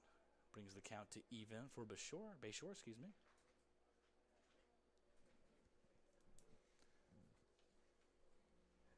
We mentioned his last season, only 18 innings of work. He'll get 2 full ones immediately today. Breaking ball just paints the outside corner. Maybe got a call there. Yeah, Bayshore appreciating the opportunity to come in and get a couple more innings under his belt after not too many in college this season, but really enjoying being on the mound for a longer period of time here in the Collegiate League. 2-1. Fouled back in the parking lot. 6 o'clock direction of that ball. Check your car if you are somebody who has gotten through there. Not a bad day for Coddington, though. He goes, sees one batter, strikes him out, then leaves. No further questions. You know, Carson, I parked a little closer to the stadium today, so every foul ball that we have that heads over to the park is a little more nerve-wracking on my part. You know, I was parking today. 2-2 goes up the middle towards the shortstop. It's going to be collected by Machado. Makes a fantastic play at that one. A beautiful scoop, but it isn't in time. Infield single for Aiden Phillips, the first baseman, as Machado just couldn't get there in time. That was a beautiful play, though, regardless. Yeah, quick reactions by both the shortstop and first baseman Gonzalez there, but not quite enough. Chernod will come into play now. He walked his first time up, ended up being the one to score. Gaithersburg, number 10, Jake Morgan. It is a pinch hit here for the side of Gaithersburg. It'll be number 10 coming in. That is Jake Morgan, the catcher who's been catching, as it's his opportunity now. He replaces Ryan Chernod, who is also still catching right now. A lot of confusing things are happening. Yes, game gets a little more complicated when you see jerseys of the same color facing each other. It's exhibition. Back to first.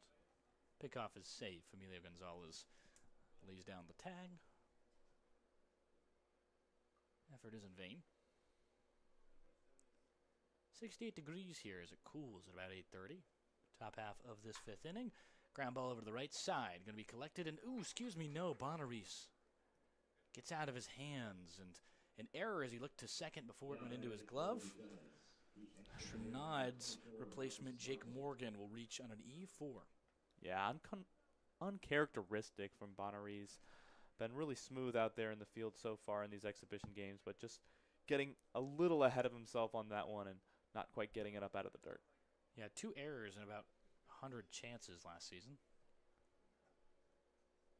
At GMU, excuse me. Really good return there. That one outside and away, as he's seeing now 2 base runners, or he didn't see any versus this Big Train lineup. Gaithersburg feeling pretty good about that.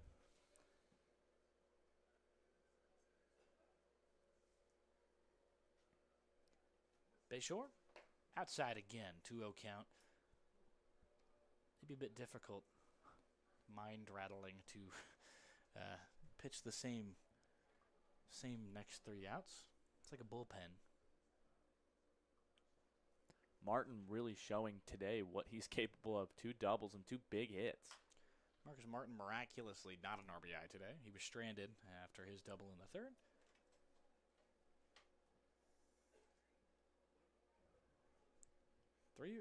Five batters already stranded today for Gaithersburg, 3 of which were in scoring position. Not a good feeling, but still at 5-4. They've got this lead by the measure of 6 hits, 8 hits to 2 right now. 2-1.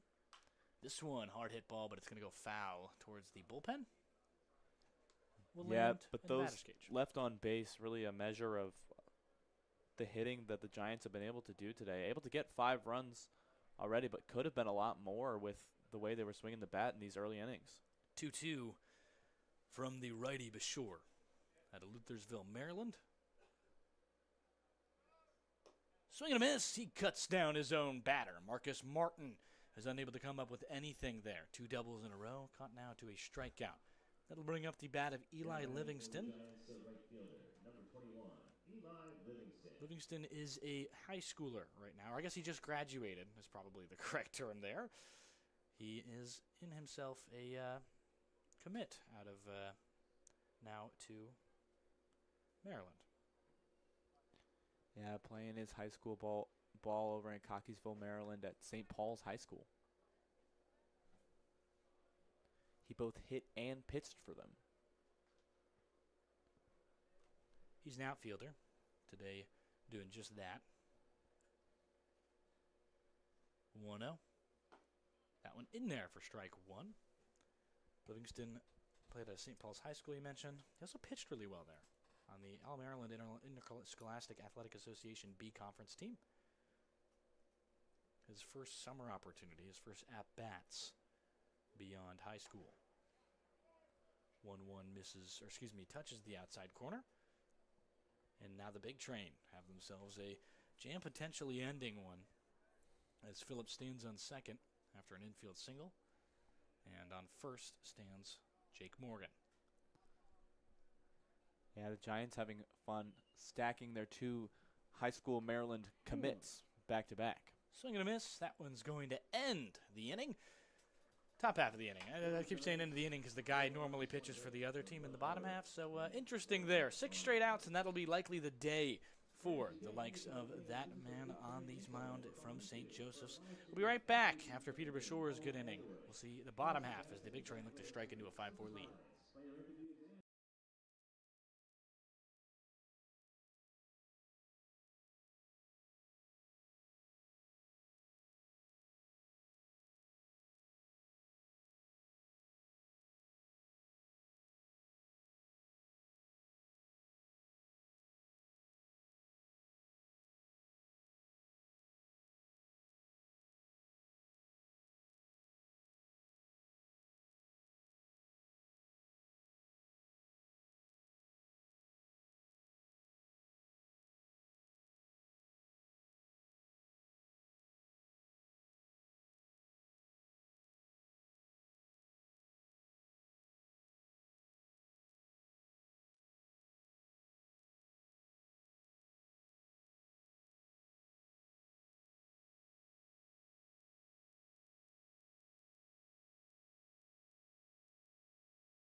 New man on the bump for Peter as Peter Bashore ends his outing with Gaithersburg at no hits allowed and 1 strikeout. Nothing going on the base paths for the Big Train. It'll bring up Caden Brayman out of the pretty local Frostburg State. Yeah, Caden Brayman playing there in just a couple games, 4 games there for Frostburg State.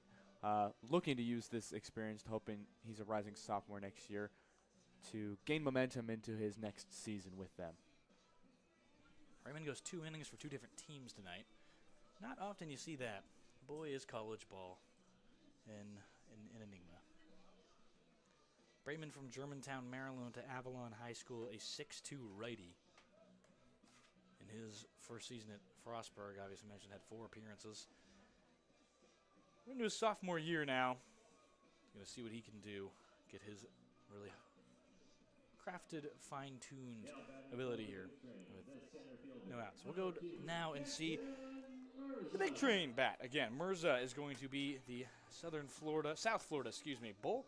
He's got a lot of opportunities here to improve his craft. He doesn't need to know that, though. He's got a lot of good hits last season at USF. Saw 22 games as a freshman in a power conference. Close to power conference. Actually, they're in the American, aren't they? Yes, they are in the American, so not a power conference, but still a very good one in baseball. 356 average, he posted 406 OBP and a 500 slug for a good 915 OPS. He takes a hack at the first pitch, is behind it. Brayman from Avalon High School, that a private high school located actually in Gaithersburg, Maryland, so that connection, finding him a spot on this Giants roster.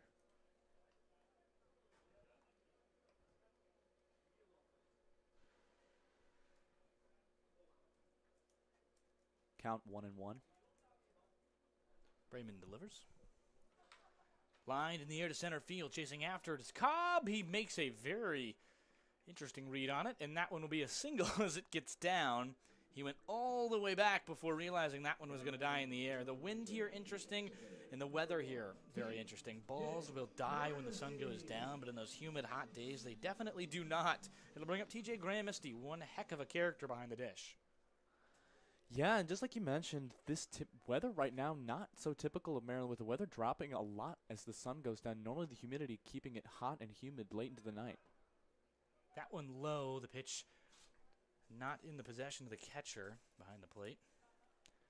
That is still now Jake Morgan, who's made his way over to catch for both sides as well now. We're not going to put that on the score sheet because that's a lot of things to type out.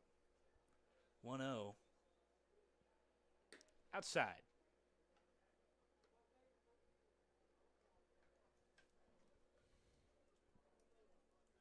Graham-Misty getting a break from playing catcher today, having caught the last 2 exhibition games, getting slotted in as an extra designated hitter and letting the Giants do the catching for today. 2-0. That one in there. Strike 1 on the hitter's count for Graham-Misty. He had himself a pretty good night last night. It was a 1 for 4 with an RBI. Any night with an RBI is typically good. The 2-1. Hard liner into left field. Gets down. Enough for a single. Gets over the head. It's a bad bounce as Siegel has to throw it in. One will come in to score. Going to second is the runner. A fantastic hit for Graham-Misty as he gets himself on a second base. It's a double. It's a double. An error, obviously, in the field, potentially not a double. I tried to give it to him there, but it is a single with an error. Yeah, and looking like maybe there's some visibility issues right there in the middle of left field over there. Another one kind of misread, just taking a bad hop off the grass there. Able to drive in a run there and also reach over to second base. Was very excited to give him 2 bases there, but he'll sum himself with his 3rd RBI single of the exhibition season. He'll take that one. He'll take anything that brings a run in, to be honest. Will Hack will get some hacks at this one. Won't on the first pitch. It's in there for strike 1. He comes out of James Madison University. His last season as a Duke. High OBP, low average. Not a lot of appearances. At least at the plate. 0-1 bounces low. Last season FAU, Graham-Misty stole 5 bases. Was never caught. So, could be one to look for first to second. Maybe not second to third, though. Yeah, Big Trouble building a roster full of players that really like to run. We've seen the speed of Begna-Reese. We've seen the speed of Mirza. And also Cal Johnson getting around the bases last night in his infield homer. Into the air, a liner. It's the 3rd single in a row for the Big Train. This one in there won't result in a run as Graham-Misty is stopped at 3rd. Will Hack gets himself one here. He's now 1 for 2 on the day to bring up the 0 for 1 Parker Corbin, who took one nearly deep to dead away center field. Yeah, the Big Train loving that spot there, just deep, just over the second baseman's head there. The ball just dropping early and hard spot for the Giants to come in and make a play. 3rd single in a row. It'll bring in Parker Corbin out of Loveland, Ohio. He has not played too much in 2026. That one in there for strike one on the upper outside portion of the plate. 2026, actually, he's hitting 1,000. He had one plate appearance the entire season for Maryland. And you know what? It was a single, an RBI single. So, you know what? Batting 1,000. OBP's 1,000. Hey, how Slugs many 1,000. times do you get to say in your season that you had a perfect record? Yeah, I mean, that's literally never happened in baseball of any qualified batter, and he's, not qualified. But shout out to Take It Easy, the song playing in the stadium. One of my favorite songs. Got to mention that. 1-1 runner in scoring position, by the way, as Hack steals second. 1-1. This one fouled back as Corbin tries to get a hold of a fastball. The term that comes to mind with the song Take It Easy is dad rock. Yeah. Just feel-good classics that everybody knows.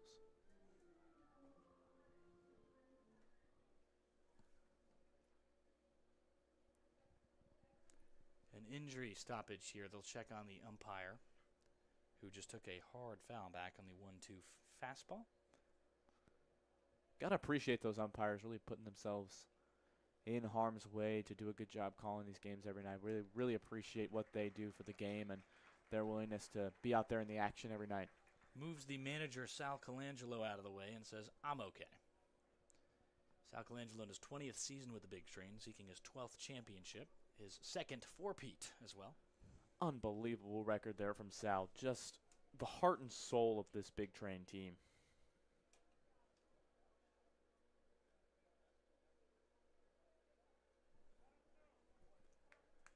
The 1-2 now to Corbin after the stoppage. Big wave at that one. He goes down on strikes. This one's swinging. It'll be up Julius Bonaris after that with two runners in scoring position as the first out of the inning is found finally for the pitcher on the mound, Caden Brayman. Brayman 6'2", one of the bigger right-handers that we've seen tonight. A lot of height for these horses out of the pen for this Giants team. Two in scoring position. It's Bonaris' chance to add on and try and find something after this tie. Twice through the lineup for the Big Train in the bottom of the fifth. Bonaris stole two bases his last time up after a walk and scored without the help of a single hit ball. Never went in play. It was a stolen base, wild pitch that got, error, that E2 that got him home. Yeah, just using that speed and base stealing expertise, just get him across that home plate any way he can. 1-1 is outside. Obviously, he nabbed just 30 of them last year. Not a player you want to see on the bag. No. Really kind of a terrible leadoff to let get on. And that he has done very often. 2-1. Outside again. Well held off by the batter in the left-hand box. Done a great job also just getting ahead in counts, making it hard for the pitcher, not wanting to walk them, but also just not wanting to put it in the way for him to take a big swing at it. Big wave at that one on the 3-1 pitch. It will result in strike two. Apologies for the blur there. Count now 3-2 full to the batter. Delivered. And outside. He walked him.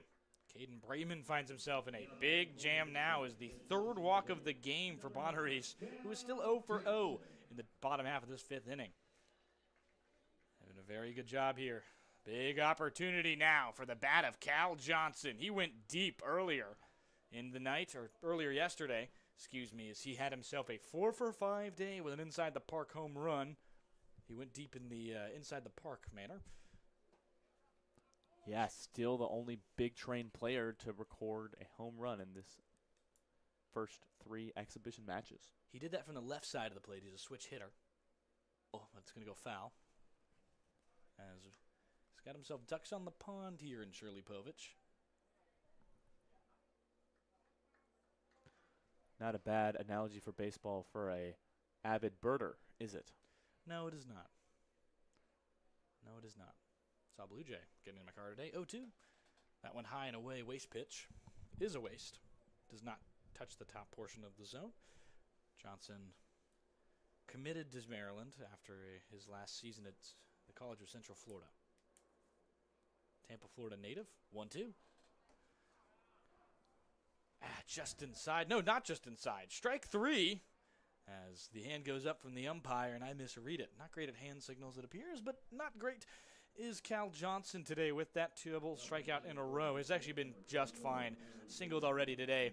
1 for 3 night for him as he continues back to the dugout. It'll bring up Ryan Foscolo. He's got 4 runs brought in this exhibition series. Now 2 outs. Yeah, Foscolo not quite able to find the hit he wants to with a strikeout and ground out so far today.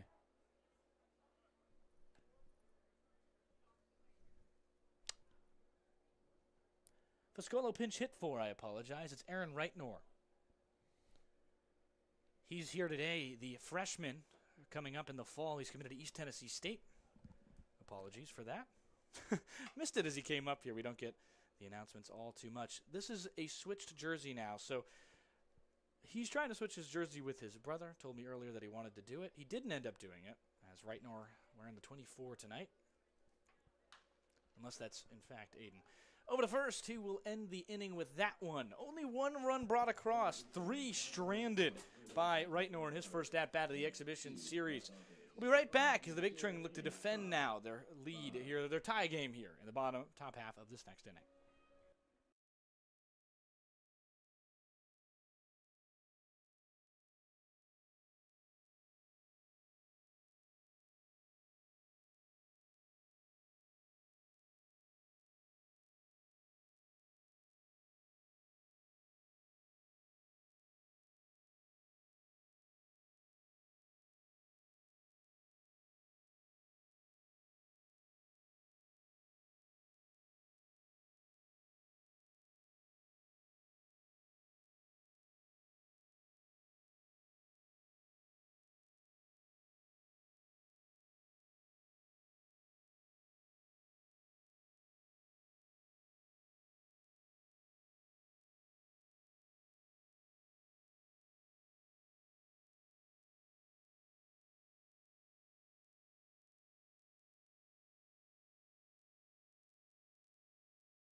New man on the mound as he'll replace the Bremen previously. It's going to be Nathan Murphy out of George Washington University. Didn't have the season he wanted to earlier.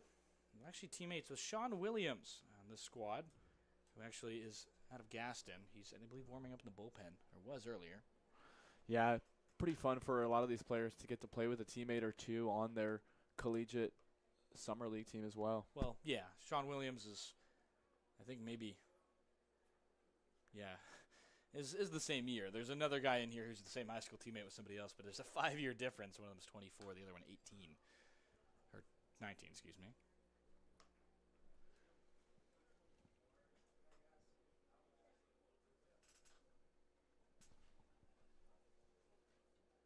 To his first batter. Murphy has got his own teammate in a hole, Miguel Leon.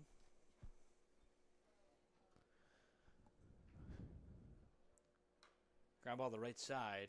Foul as it bounces off the Gaithersburg bullpen. I mean dugout. That's not a bullpen. Murphy's high school career finished his varsity career with 45 innings pitched and 81 strikeouts. Finished with a career ERA of 2.02. 0-2. Inside. Good hold from the Gaithersburg Giant there.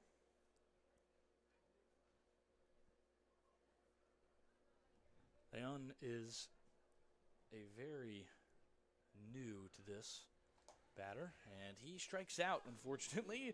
Leon had a very good day so far today. Singled, brought an RBI in, but just too much gas on that fastball. Lit his eyes up with a high fastball and just blew it right by him.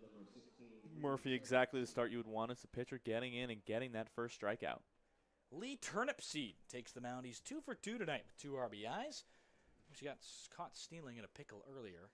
I guess you could call it a caught stealing. It really wasn't. It was a 9-6-5-4-6 put out officially. Big duck from him to avoid getting hit by that pitch there. Yeah, Turnipseed nearly got clobbered. Might have something to say to his teammate on the bus ride home.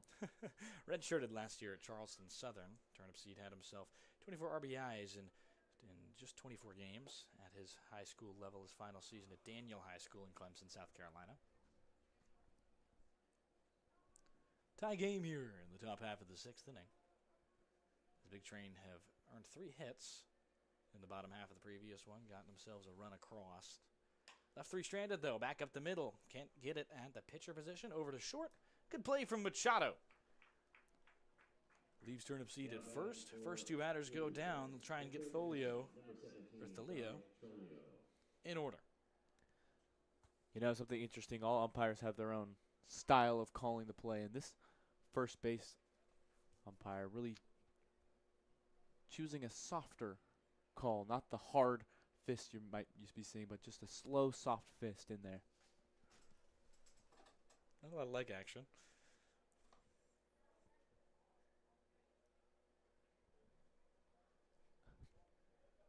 The 1-0 as that one misses. Hard liner. That one bounced off the road and into the woods over here at Cabin John Regional Park. A toy to play with, I suppose. Hopefully somebody can excavate that. As that is litter. Intentional or not. 1-1 as he steps off, takes a brief moment to gather himself here on the mound. Yeah, that woods over there, the spot where a snake earlier this season found in the ballpark was caught and released very tamely over there into the woods. By you as Machado catches and releases that one. You did catch that snake, and Big Train catch 3 in a row here with the help of a Gaithersburg pitcher. We'll be right back. Big Train trying to cut and find their way back into the lead of this one.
It'll be Alex Bergen they call upon. The Gettysburg College Bullet will have to try his way against this Big Train lineup, who's been very silent but found their way to get hot in the other half of this inning. He comes from a long lineage of D1 players.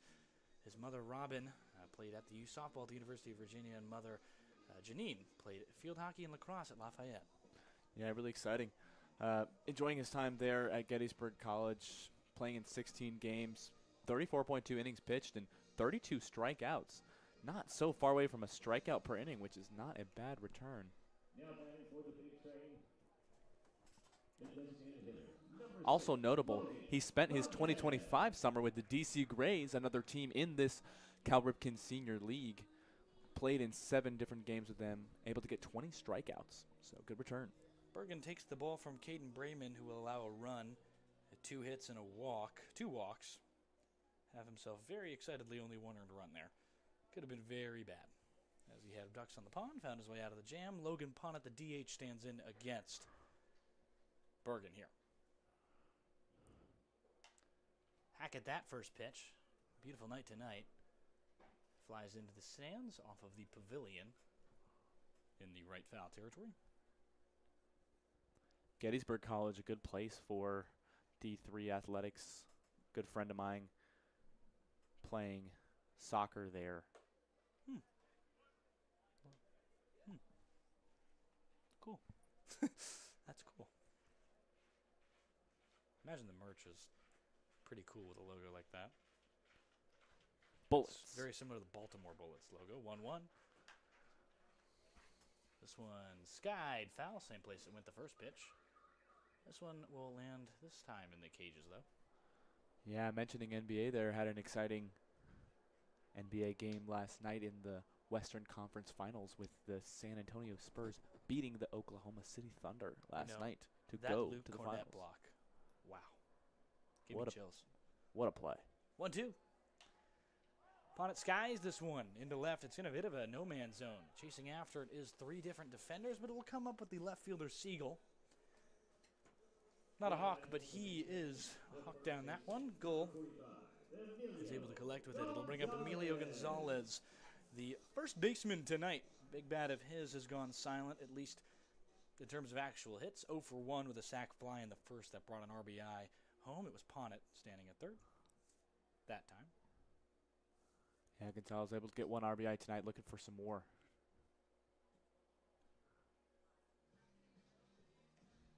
The base is empty, just looking to get on base first and see if he can contribute to a Big Train win.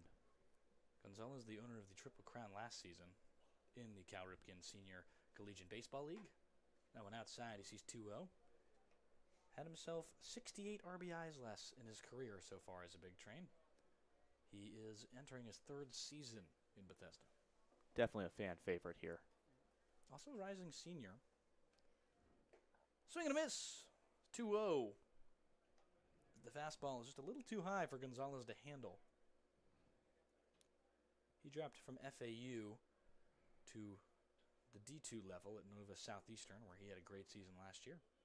He'll have 1 more in his grad year. He's got 1 more year of extra eligibility. 2-1. Skied in the air to left. Very high for Siegel, who's still able to come down with it for the second out of the inning. Now batting for the big train, the short Another Big Train player Dan.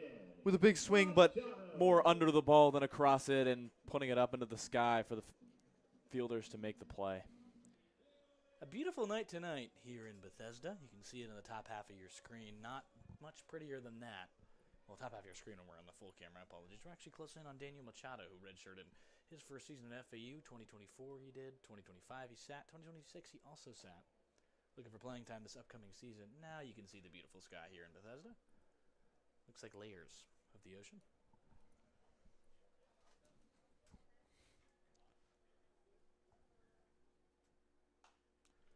Foul ball. Backwards towards the parking lot. Actually very scarily close to my car. That one, wow, yeah, you know what? That's actually not a great parking spot for me that I thought about it. I parked about halfway from those tennis courts. Yeah. Okay, we're 3 games in and just about to deciding where we think we should park before the game. Yeah, so weirdly, I was talking about it earlier, and I was playing it at the ending, though. Screech, I think, the name of the Washington Capitals mascot, was here today at the ice rink nearby. Not sure why, but I get out of my car. Parking lot's packed, and then he just, walks by me and gets in this van that's branded for him. I was like, okay, cool. 2-1 turns to 2-2 as Daniel Machado swings at a ball in a tie game right here. 5-5 in this top half, bottom half of the 6th inning. It's a good season for mascots later this year. At a Big Train game, we'll have the Orioles bird. They will. They will. 2-2. Inside, count will run full. A payoff pitch with nobody on. Coming up. Machado. The Venezuelan native stands in 3-2. And he walked him. First batter to get on against the righty Bergen. Machado doing a great job just being patient there, waiting for the ball that he wanted to see through the middle, and wasn't seeing it and took his balls to first base. USF's Mirza stands in now, the Bull. That is a high fly ball into right field. Going back on it, on the track, at the wall. Right there it dies in front of the Westfield Montgomery ad, in front of Max Ice Cream here. There's a stand right before us. Tough out there, a few feet from leaving the park, and that will end the inning. Bottom half doesn't go as well as the Big Train had hoped. We'll go to the top as Gaithersburg looks to break this lead.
Austin Christ standing in now to pitch for this Big Train lineup. He'll replace Peter Bashar. Austin Chris out of Frederick Community College, working his way up to a couple more games in the 2026 season. 7 games and able to get 4 strikeouts in those 7 games. Pretty good job there. And I'll take a brief apology here. UCLA actually got beat by St. Mary's. So not good for Sal's bullpen as 2 more guys stay with the team. And we'll move on to the College World Series. Not the ideal situation for this Big Train roster, but excited for our guys who get to continue to stay alive in the NCAA tournament. Yeah, it is very, very cool. And it's something that not a lot of guys get the opportunity to do. So, you know what? Very, very happy for them. We'll hopefully see them here soon. Those pitchers, if you are curious and are a St. Mary's fan who happens to be here, Jake Nobles, number 25 on our roster, as well as Talene Gardini, 43 on our roster. Second pitch, third pitch is in there to make it a 2-1 count as 9 o'clock strikes here. 2 hours into this game, we're tied at 5. Somebody trying to break this back and forth matchup. That one in there, inside, 3-1. As mentioned before, these Giants will become a familiar opponent this season. Many times going back and forth with them coming here and us visiting them as well. We'll hope for more and more good games as the first batter that the Gaithersburg Giant Austin Christ sees is a walk. He just finished his 2nd season at Frederick Community College. It means he'll be looking for a new place to play next season.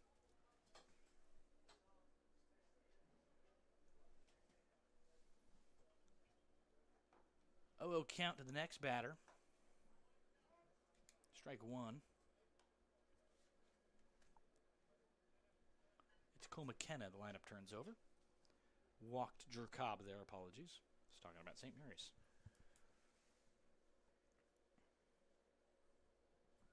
Inside.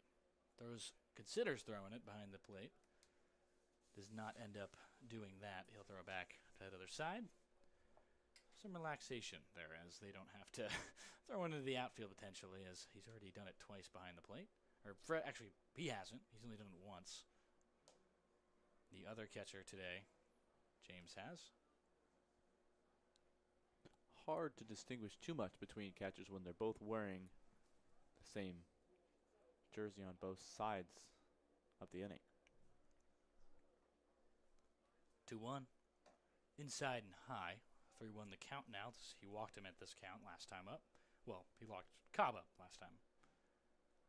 McKenna already 2 walks today, seeking his third. If he does, it'll be 6 walks for the leadoff position. It'll be 0 for 1 of both batters at the leadoff spot on both teams. 3-1. He grounds this one foul towards the Big Train dugout.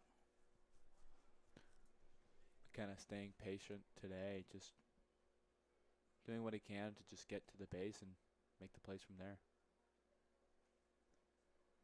Has himself a full count with a runner on first.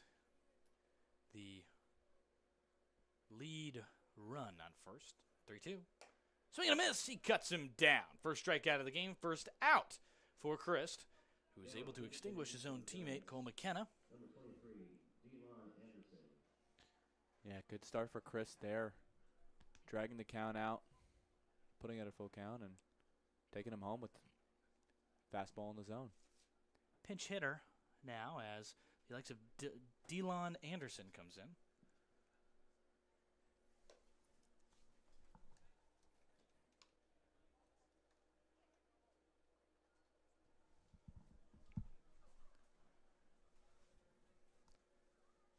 Delon, not the traditional way you say the name as it's spelled.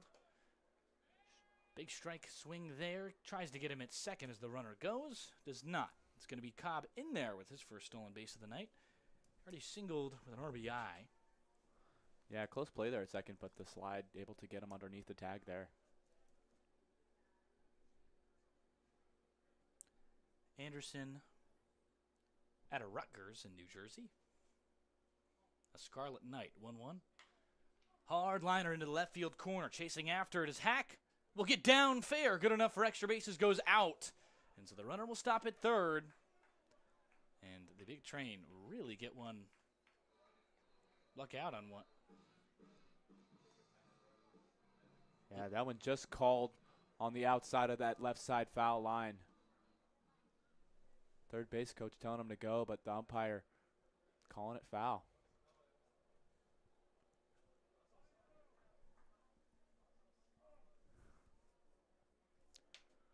1-2 on the foul ball.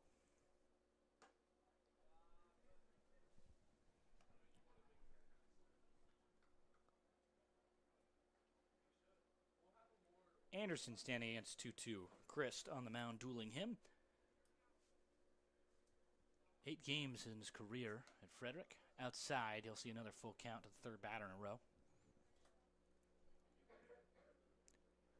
Scoring position, the runner is for Delon here. Dealing out of Silver Spring, Maryland. Swing and a miss. Cuts him down, going for a second out. They get it. His own catcher guns him down. As Cobb can't collect that stolen base, he's caught stealing at third. Strike him out, throw him out to end the inning. As Bethesda will try and break this tie in the bottom half of the 7th.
We just stretched. Bottom half of the 7th inning.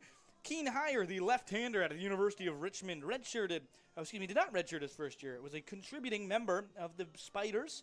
Had himself 9 games. Yeah, 1 strike in those games. Coming over to the Giants this season. Looking for an opportunity to really take some more innings on the mound, get some more at-bats underneath his belt, and strike some more runners out.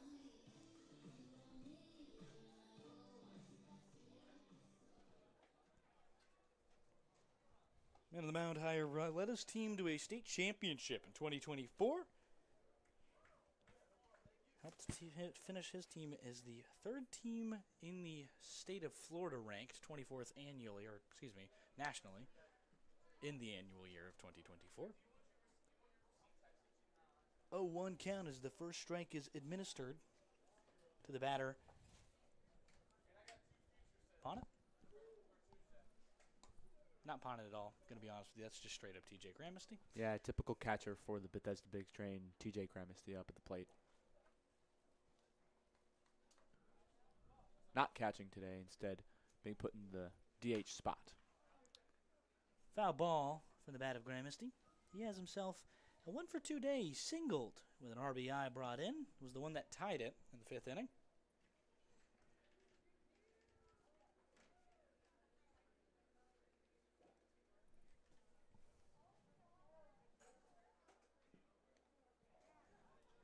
One-two foul tip. Nearly, if he had been labeled to have swung there. It's hit by a pitch. He'll make his way over to first base as he got clobbered by that ball. And the elbow pad, though. You know, you buy the protection Evo shield for your elbow, and you have yourself a nice little shield. And, you know, the arrow strikes his shield. Yeah. Gramnesty happy to hop on over to first base, even though had to take a blow to the elbow for it. Will Hack stands in, the James Madison product. Shouldn't say product. He hasn't really left James Madison, has he? 0-1 as Hack stands in against the lefty Hire.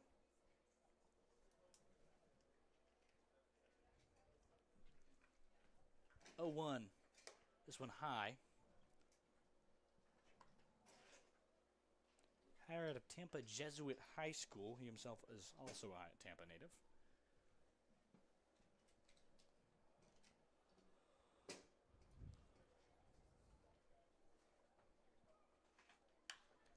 This one, line drive into center field. Under it is Cobb.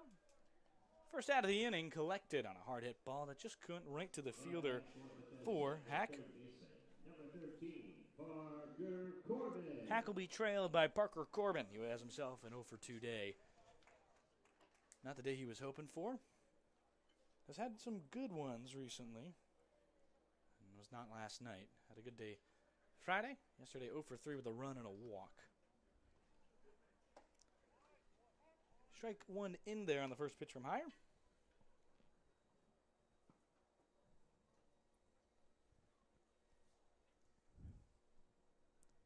He's really relying on those inside corner pitches.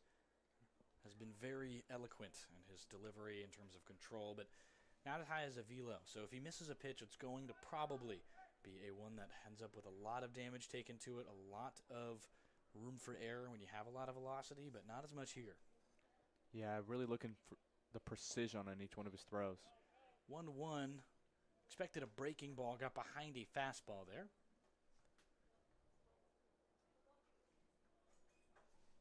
Expecting Hire to be one of the best pitchers out of this Gaithersburg pen, or even this Gaithersburg starts, depending on what he wants, what they want with him.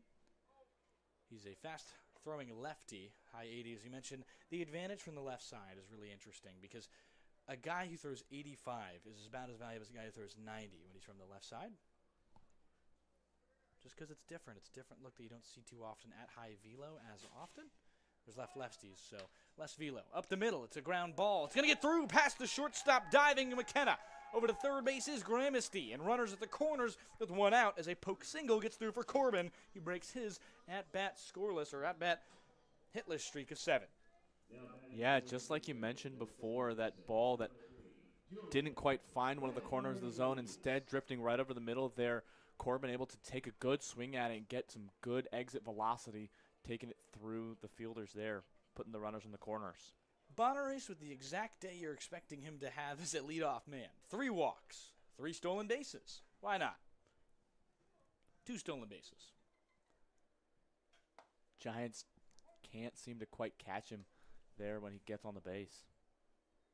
Corner runners, he's got himself a big spot here to take the lead here for Bethesda. Last time they had runners in scoring position, they stranded all 3 with ducks on the pond. The upcoming college player, the high schooler, Aaron Reitnor, in his first at-bat this weekend, could not find anything with 3 on. Gramnesty teasing the steal home on the check down to first.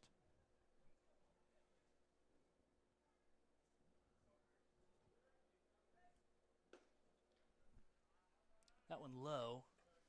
We'll go 1-1 after the pickoff attempt.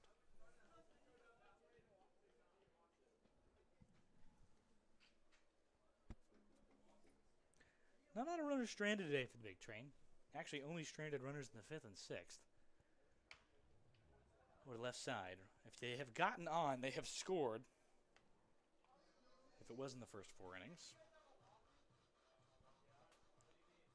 1 stranded last inning was the walk of Machado. 1-2 after the foul ball. Bonneries stands in against Higher. Big spot here. Strikeout on the line. Pokes that one way low over to the second baseman, but he can't collect it. He does get 1 out. He collects himself. A fielder's choice is able to get a run home. Bethesda has themselves the lead for the first time since the top half of the 3rd inning. Nice RBI there, able to get the ball in a decent spot. The play is on at second base with the fumble, but able to be safe over there at first and drive the runner home. Single already in this game for Cal Johnson. He went deep from the left side here, or right side earlier this weekend. Thinks about 1 at that. Does not swing at that. 1-0 count. 0-1 count.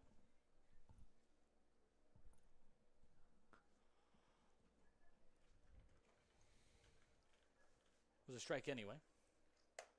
High. Kind of moved to 1-1. 2-0. 2-0. I was right. I doubted myself. Scoreboard in the stadium taking a minute to update to the umpire's count. Inside there now 3-0 as the pitch gets away, and Bonneries will jog, have himself a free second base. That one with not quite as much hustle as he had to for his other 2 stolen bases. He's had himself a very good night. Has reached every time. 3-0 count to Cal Johnson, wondering if there's a green light with a runner in scoring position here. 2 outs. Johnson. Pitch from Higher. High fly ball into left field. That one is back at the wall. Over, but foul. Just barely foul. That ball just barely on the wrong side of the stick there over into left field. Johnson really thought that one was gone and inside, but having to walk back to the batter's box for another swing at it. He's the birthday pick to click. A young fan had a birthday choice of who he thought would homer tonight. And if they did homer, they'd get a T-shirt toss to their section. 2-2 Higher after the dangerous pitch. Little dribbler there, back to the pitcher. He can't collect it. Higher over to third. Back there. Great throw, but not in time. Tholio is able to try his best. Darndest he did, but did not get him in time. Runners at the corners again now for the big train as Bonneries advances, and Cal Johnson's earned himself his second single of the day. Goes 2 for 4 now. As mentioned on earlier in the broadcast, Johnson really does have some wheels on him, really turning that up to make sure he got over to first and got there safe. 0 for 1, Aaron Reitnor. He replaced Ryan Foscolo and stranded runners in the 5th inning.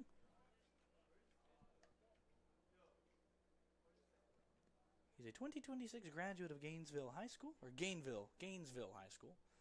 I said it right. Committed to East Tennessee State.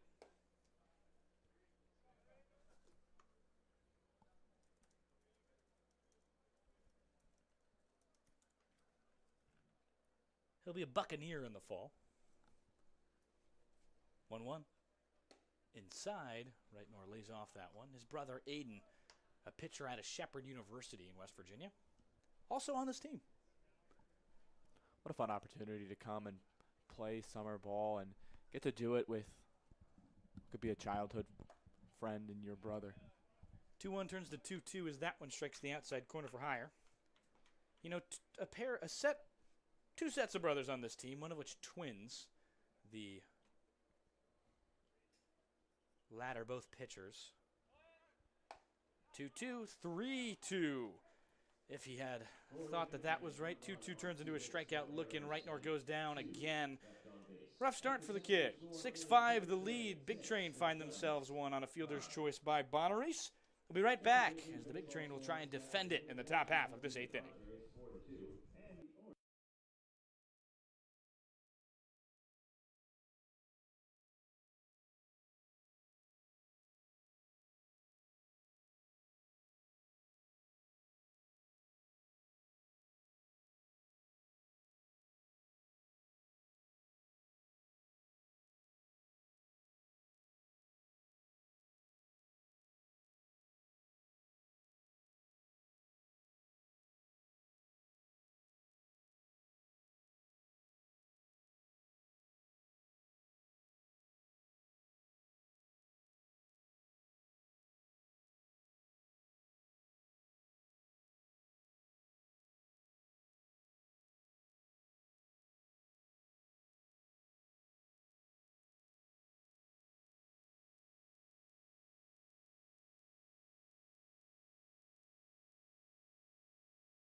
Good evening from Shirley Povich Field. I'm Carson Cash, joined by Zach Lewis, my broadcast partner tonight.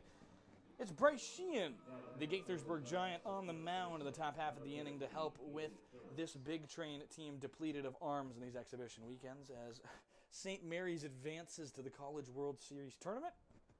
Absurd. They take down Rock Chalowski's #1 Bruins team. Sheehan out of Shepherd. What a crazy run. And Sheehan playing his high school ball in Olney, Maryland, out of Sherwood High School, rivals of my own Magruder Colonels. Sheehan, a Shepherd University Ram, teammates with Aiden Reitnor. 1-0. This one fouled back towards the section of cars that is parked in foul territory. I don't know why you would ever park there in a baseball game. It's just, your car would just be destroyed instantaneously every time by a foul ball that goes to the right. The poor people. 1-1. Ooh. Nasty curve. Way too high. Sheehan's last season as Shepherd, he saw 5 outings. Looking to get more work in here this summer. Sheehan from a collegiate sport family. Father Chris played football at Maryland, Towson, and Navy. His uncle, Bobby Sheehan, played football in Maryland and West Virginia. So, son of a football player, choosing to go the baseball route for him at college. 3-1. In there. As full count. We're juiced in this one. Tie game an inning ago. Big Train took the lead on a fielder's choice that brought home a runner. 3-2. Big wave at that one. A beautiful, disgusting curve, and Sheehan sits his teammate down on behalf of the big train. Wow. And that's the amazing thing about a curveball in baseball. It can be both beautiful and disgusting at the same time. You know what? That's poetic. It'll bring up Jake Morgan, the catcher, who is in his second at-bat of this game. Reached on an error last time. Pinch hit earlier for Kyle Stranad, who is catching right now.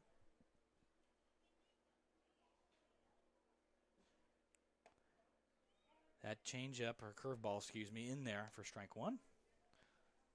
Fun to step into the batter's box with your own catching partner beside you. 6'2", 155. Sheehan is a big presence on the mound. The count 0-2 now to the batter Morgan.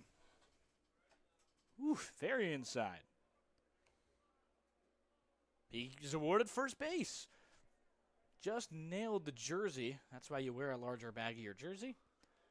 A lot of guys have opted to do that in the MLB. It is a well-known thing to do. He gets himself no injury as that one just glances the buttons.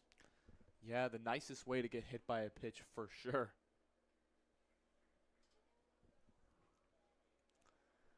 That'll bring up Marcus Martin. Excuse me. Martin, the biggest hitter for the Giants tonight, but got left on the base with his last double that he had. Struck out his last time up after that double in the fifth. Looking for a different result here after Morgan was hit by a pitch. He's got a runner on. Similar situation the last time. His catcher previously on base on that first double he had in the second. Did not get home.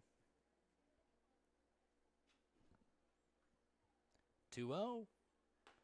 Big wave at that one again. That breaking ball. Nobody can seem to get close to it. 2-1 count. It's a lot better to these righties because it's not A, at risk of hitting them if it breaks too much, and B, it just goes away from the bat. It's going to be weaker contact if they can't get it exactly in the sweet spot, though if you leave it over the plate, don't get it to break. That's a very big hanging curveball. 2-1-2. Fastball goes back off the backboard over to the right side into the outfield. Goodness gracious, a very wayward throw in a difficult situation does not turn into a mistake that leads any runner forward. 2-2, as that one got off the backstop, said backboard, not playing basketball. Fatigue setting in at Shirley Bovich Field after 3 straight games that have gone very late. Not the same as a backboard, but still a rebound nonetheless. Yes. Yeah, obviously, you're playing a different game as a catcher when that happens, so your throw is a little bit wayward because you're not in the same position you're used to. Muscle memory contributes a lot to these guys, and that's when those throws go wayward for a pitcher or a catcher is when something isn't right. In a different situation, the lack of adaptability, sometimes not within a player's mind because he's been very good behind the dish there, but you just throw your arm in the same motion, and that time you were a little bit to the right, and he throws it a little bit to the right. Yeah, making sure comfortable before the throw can really help put those throws right on the money. Sheehan, who replaces Christ, names himself another strikeout there on that breaking ball. Just nailed down low. Goodness gracious, that is a pretty change. Yeah, and how about that start from Sheehan? 2 strikeouts and 2 batters?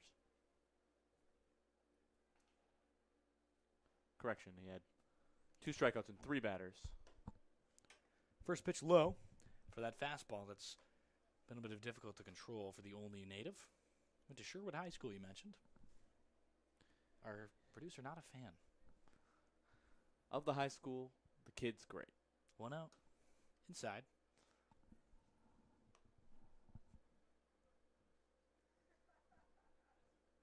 Several players in this team from Olney, but playing for the Gaithersburg team in the division. The Olney Crop Dusters, another team, as part of the Cal Ripken Senior League.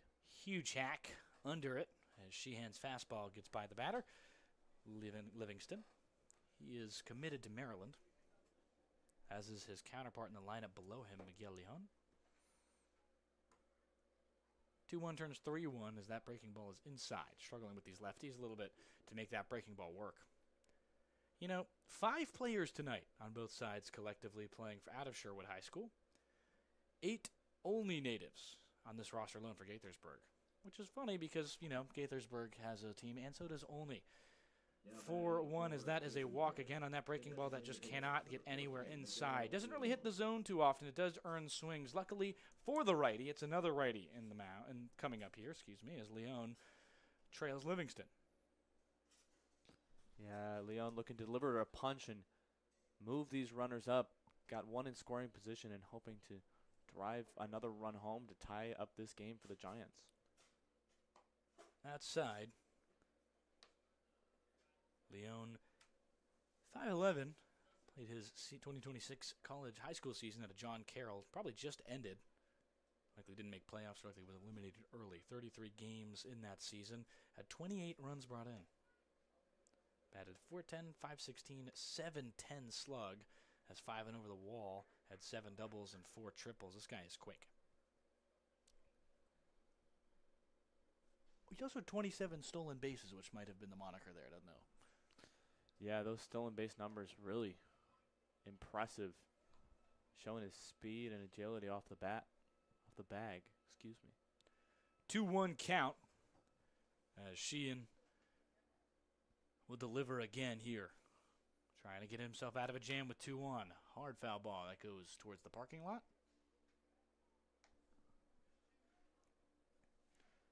Leon 1 for 3 today, or 1 for 2, His first at bat, he had a fielder's choice that let a run in. It was his first RBI of the night. Singled and scored.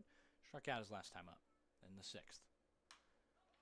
Pop up, skied into no man's land in center. After it is Bonneries, he'll call everyone else off and will end the inning unscathed. Some traffic as both lefties are walked or hit, but as the righties come through, it's pretty easy as the Shepherd product sits them down. Bottom half of the inning, Big Train look to extend their 6-5 lead over Gaithersburg here in Shirley Povich Field.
Hello and welcome back to the Big Train Baseball Network. I'm Carson Gass, joined alongside Zach Lewis, and on the bump now, Jake Plaint. He'll try and hold these Big Train at 6. He's a Brown player for the Brown Bears. Yeah, what an opportunity to go and play baseball at a school like Brown. Mentioning that Brown was a perfect fit for him because he could be close to some family in that area and then also have the opportunity to pursue baseball while getting such a high-level education. Did not play in 2025, notably due to injury.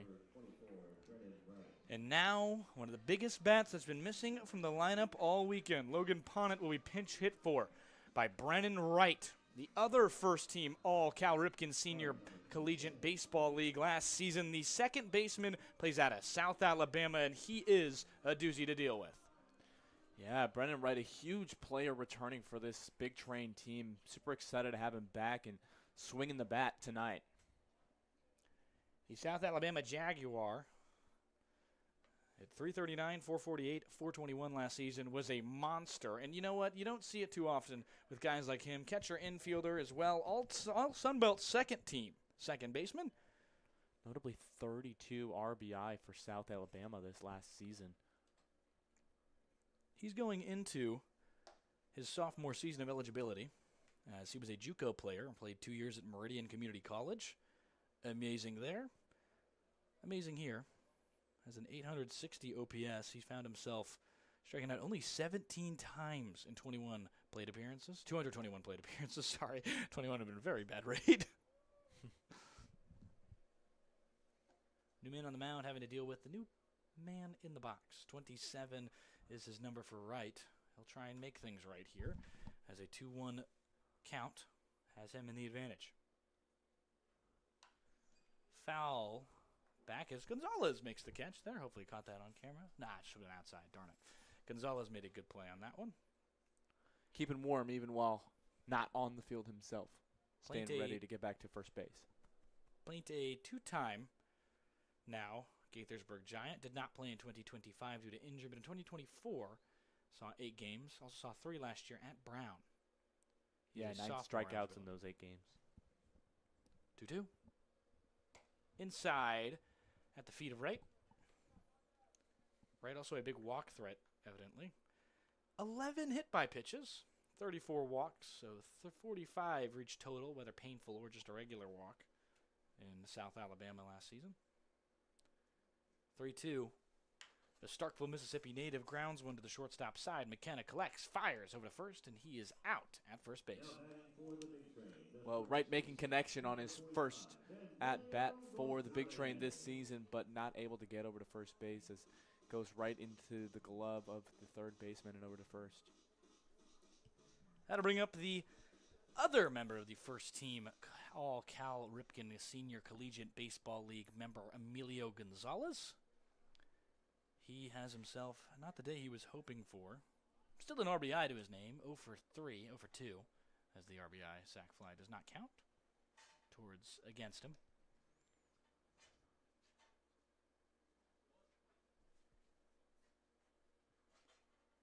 Emilio, a Cape Coral, Florida native. The 1-0. He lines this one up the middle. Pitcher doesn't even react as it's inches from him. Nonchalant as Cobb will collect that ground ball up the middle. Emilio Gonzalez reaches for the first time tonight on a single. Yeah, that's exactly what he was looking for. Has had to be patient in the box, drawn a couple of walks in these last couple exhibition games, and hit the ball hard but into the fielder's glove till that one. Machado, new walk-up song tonight. 1-0 was the count that Gonzalez swung and got one on. 1-0 is the number on Machado's back. He's had himself quite the day here in the field. Also quite the day at the plate. Has grounded out twice, unfortunately, and 2 that maybe could have gotten through for a hit on a better day. But some good feeling out there from the Giants. He also walked in the 6th. But fantastic in the field at short. Inside pitch. One that's very difficult, obviously, at shortstop. What do you think the hardest place to play in the field is, Zach? Well, I mean, other than the mound itself, I would argue is probably the hardest place to play. I think shortstop does the trick. A third base can be tricky at times making those plays, but shortstop probably takes that.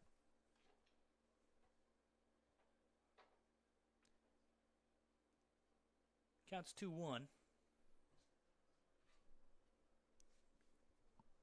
A lot of time depends, too, on who you have around you and your personnel. They can either make your plays a lot harder or a lot more difficult, depending. Lined up that right side. Over is Livingston. He has to collect in a hard single. Will Breven Gonzalez over to second base. Now batting for the big train, the center fielder, number 2, Jackson. Impressive piece of hitting from Danny Machado there. Great spot, and the big train looking to add a little more cushion to their lead here as we go Down the further order of into Mirza. this game. 6-5, the lead for the big train. 1 out.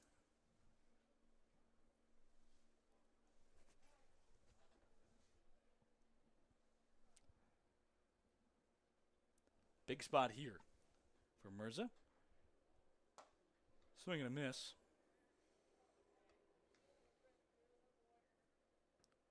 Mirza singled his last time up.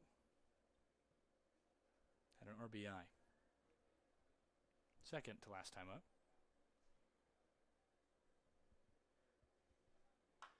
Ground ball right side.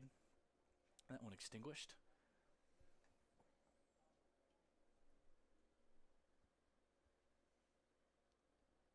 0-2 the count.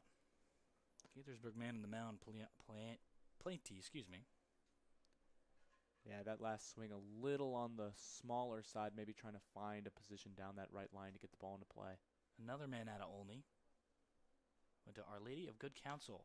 The 0-2 is tattooed as very foul, but very, very hard hit off the sweet spot of the bat.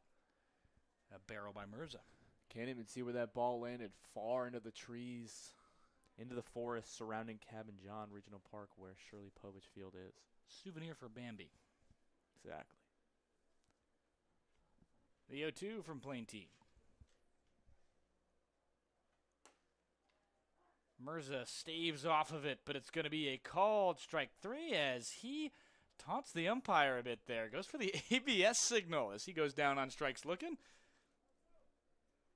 Umpire not really happy with it, taking a good look at him as he heads back to the dugout. I wouldn't be too happy either. That'll turn it over to Gramesty. He's got himself a RBI single as well in this one and was struck by a hit by pitch earlier.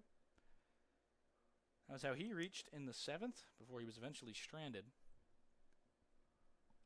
A Florida Atlantic product with a Florida College and Florida native member on second and a Florida Atlantic teammate of his at first.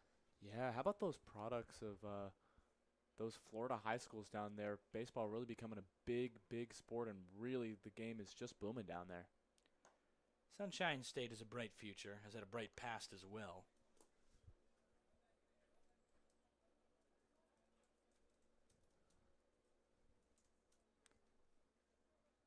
I mean, I can already think of a few guys who were there.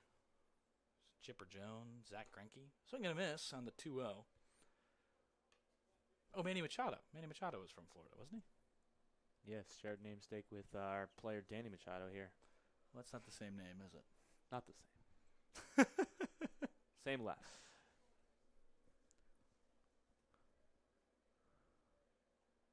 Plainty with runners on second and first. So the catcher extra hitting tonight. Foul back to 1-2, excuse me.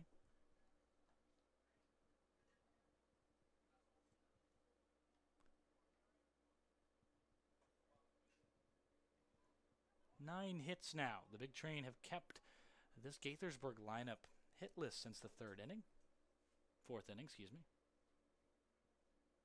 1-2.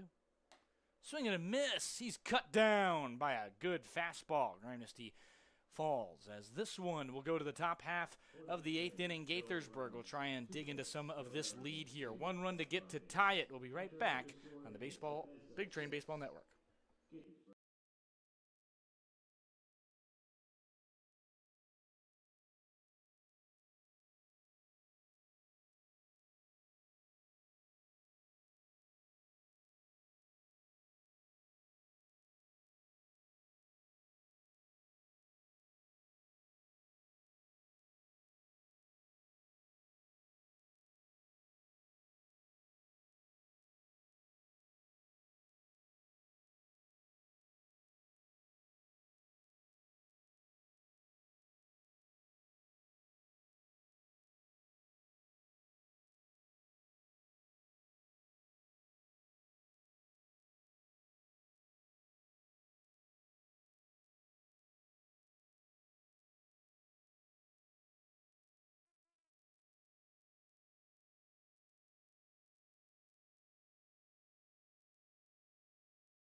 Hello and welcome back. Becca disapproving as I zoom the camera in and commit a big rule break here. But Dawson Kerr, the 6'3", 200 right-hander out of the Gaston College system. He's just finished there, and he will look for another school as the JUCO product. He's wearing 44 tonight, redshirted 2025 at Eastern Carolina as a Pirate. Yeah, Dawson Kerr joining several of the Big Train players who are also a Gaston College Rhino. So seeing some familiar faces on this opposing team tonight. Pretty tired night here. We are approaching the 3-hour mark, and I'm not sure why I keep biting my tongue physically. For Kerr, it's going to have to be all out as he tries to keep this side on the scoreless end for the Big Train. He's pitching tonight in a game where the Big Train have no more arms in the pen, most of them off at NCAA regionals or just not ready. 7 pitchers for the Big Train went in the last 2 games. Needed some help from everybody to get through. As this one, 6-5, Bethesda lead. As Gaithersburg looks to try and take a chunk out of their own pitcher, and a balk. Start things out here. Won't matter, nobody's on, but still a balk. Yeah, mentioning Big Train missing several players still. It's quite a fast turnaround for players to turn around from their college season back to summer ball. We're in the top half of the 8th here.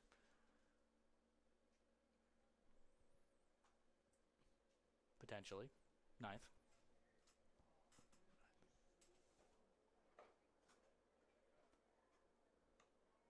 It's Gaithersburg last shot at this one to take the lead. It's an exhibition, so we'll play the bottom half anyway. Scoreboard's very hard to see back there. 2-1. Luckily I have a score bug here, which I probably could have used. Yeah, Thank you, Becca. depending on the exhibition game, and our first exhibition game here home against the Southern Maryland Senators, elected to play the full 9 innings, even with the Big Train up after the top. In our second match here against the Yorktown Coconuts, played only the top with the Big Train leading there 12. Approaching 3 hours as that one is grounded over to the left side. And foul. Count 2-2. As Kerr looks to try and extinguish a rally. Make sure nothing goes here with the batter, Lee. Turnip seed. As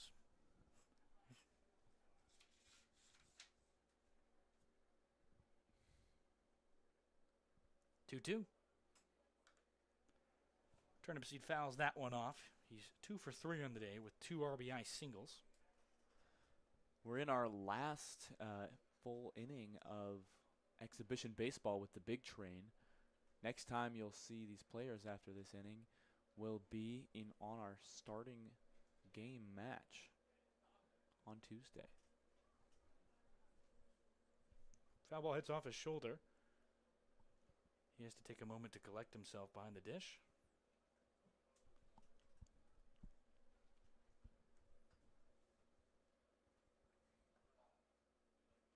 Umpire will give him some time. Not a fun one to take. The catcher the catcher Kyle Stranad, as Jake Morgan was caught catching earlier, replaced Stranad in their lineup. So Morgan moved away from catching for the Big Train. Stranad now the member who will accompany whatever Gaithersburg arm is going for the Big Train. And Carson, you're well familiar with the beating that it sometimes takes to be a catcher against pitchers that pitch with a lot of heat. Something like that. Strike 3 on a full count. Paints the top right corner. The Rhino trying to get the save for the Big Train. Strikes his first batter out as Turnip seed goes down looking. Yeah, good strikeout there. Hard into the bottom section of the zone there. Tholio, the batter now, a third baseman, will come in and try and use one of these, or not use one of these 2 outs remaining for this Gaithersburg squad. Breaking ball inside and high. They will be trailed by Drew Cobb no matter what. Cobb 1 for 2 today, walked his last time up, stole and then caught stealing to end the inning on a strike him out, throw him out. As Delon Anderson went down, this one sky in the air to right. Chasing after it is both Mirza and Reitnor, but Reitnor can't get it in time. The slow down there, unfortunately, as Bonneries really went after that one, just didn't get there in time. Yeah, nice one-out single to put a runner on base for the Giants, looking to come back and get a run back to keep this game alive.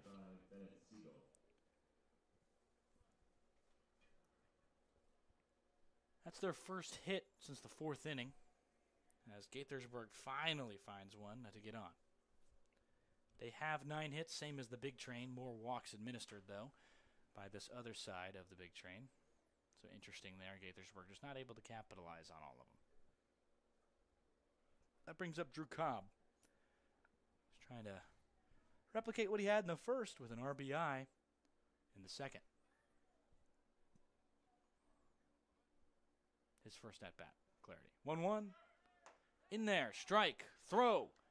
The runner going is not caught as it just can't stay in the glove of the shortstop Machado. Kerr has him down now 0-2. And good run to get over there and put the Giants with a runner in scoring position over there at second base. 0-2, 1 out. A very dirty Tholio, who has not wiped his jersey off at all. 0-2, this one gets away from the catcher on a runner now in scoring position. The tying run standing at third base with 1 out for Cobb, who, I apologize, it's actually Bennett Stiefel again, or Bennett Siegel, excuse me, who was back in the lineup after being pinch hit for in the 10th hit spot. Sometimes hard to get those numbers.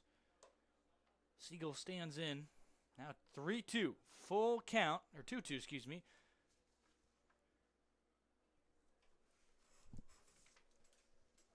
Coaches choosing to move around their lineups a decent amount in this exhibition game. Last chance to really get a look at all players. Even count.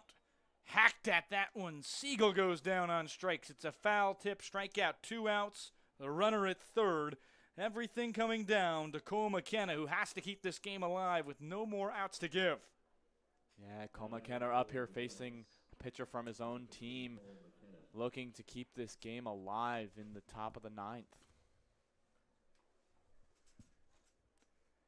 An arm warming that's going to be the likes of Sabo Graham, or Sebastian Graham, goes by Sabo.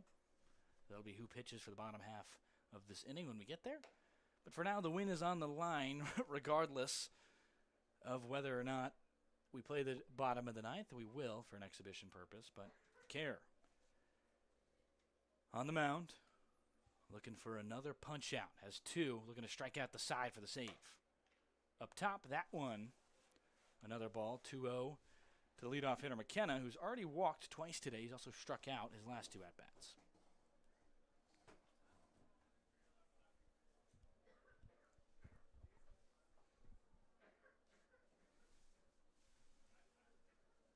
The 2-0.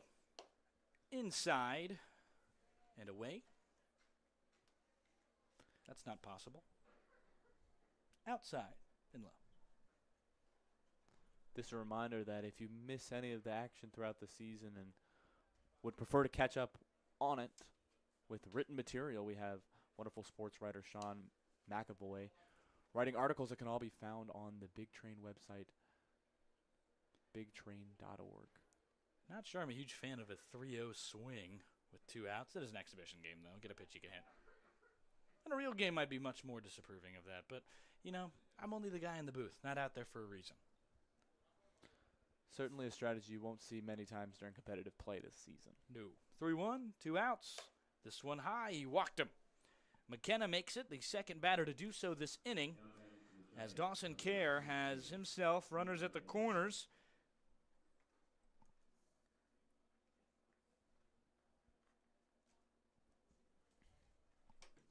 And a new batter to stand in this one. It's once again Delon Anderson. He's in his second appearance tonight. Anderson struck out in the 7th to end the inning. He left one stranded at third. Delon playing high school ball at Montgomery Blair High School, the park where the Silver Spring Tacoma Thunderbolts will be playing their home matches this season. Another opponent in this Cal Ripken Senior League will have a home away from home, if you will, while playing the Thunderbolts this season. Catcher will walk back as Kerr has himself a bit of a jam here. Wants to make sure his pitcher is all right and can still go here with 1 ball. He's thrown 6 in his last 8 pitches. 1-0. In there. Big wave at that one as Delon Anderson sees strike 1. Also takes a big hack at it. Trying to find their way back into this game. Gaithersburg, obviously, game won't end if they get struck out here. They have to then go play defense. So 1-1, foul back. Anderson now in another 1-2 hole. This is where he struck out earlier.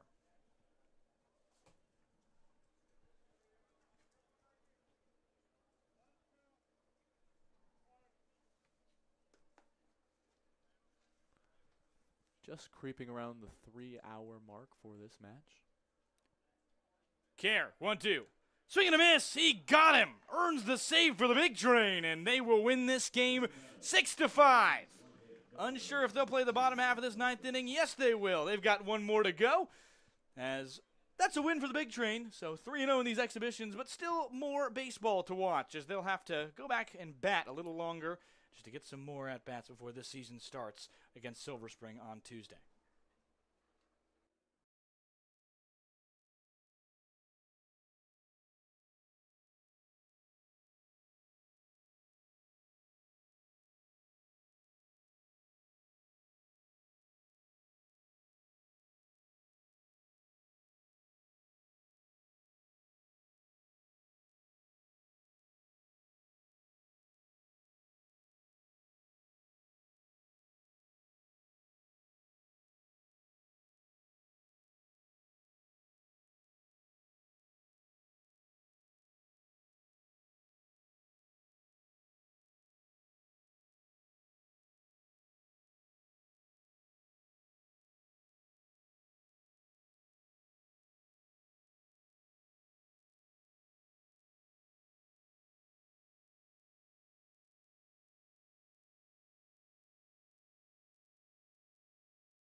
Don't be sad, but it's our last inning, our last half inning of exhibition baseball here at Shirley Povich Field.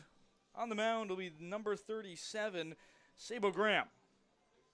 Yeah, Sabo, the opposite of many players from college here and playing their summer ball here, but he's from the East Coast, from Brookhaven, Pennsylvania, playing college ball at Eckerd College on the D2 level in Florida.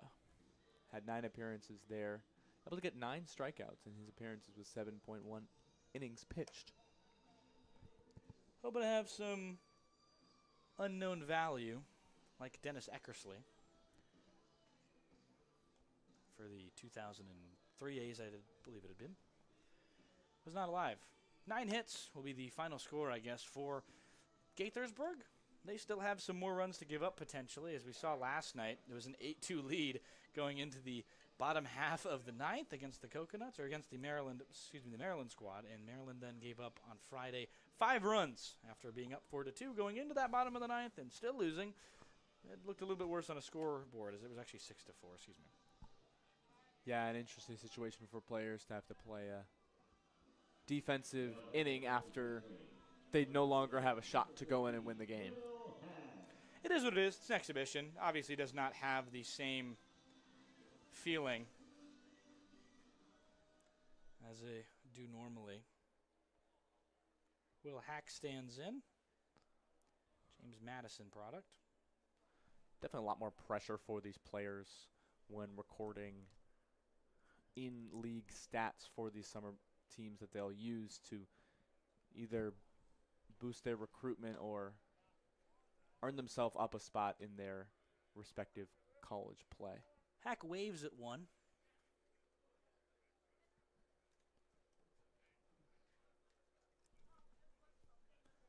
Oh, 1 now as Graham looks to give him a strong pitch to try and keep this lead where it is. Look a little bit closer for Gaithersburg in this exhibition matchup. Has an arm, obviously goes by Sabo like a salvo. Explosive, a lot of velo in him. Nice rhyme scheme from our play-by-play broadcaster. That one misses low.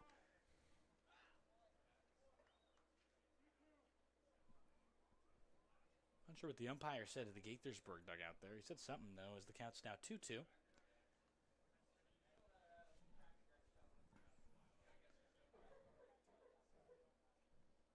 Brookhaven's own stands in. That one a bouncing ball. That's to the batter, Hack, obviously. Will Hack has played his last season at James Madison. Not as good as he wanted it to be in terms of the average department, but otherwise it's been pretty good.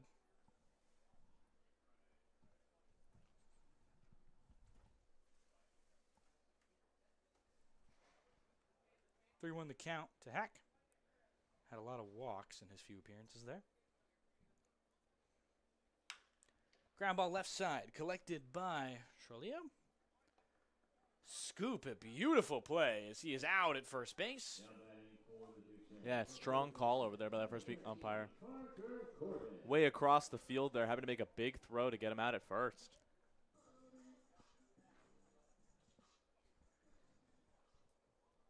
Cal Johnson stands in, and another opportunity for the young fan in the crowd whose birthday it is to get his home run and get his T-shirt toss.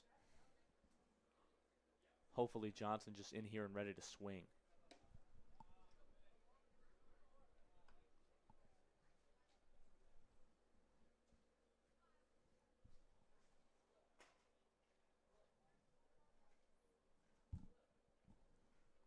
It's Parker Corbin, sorry.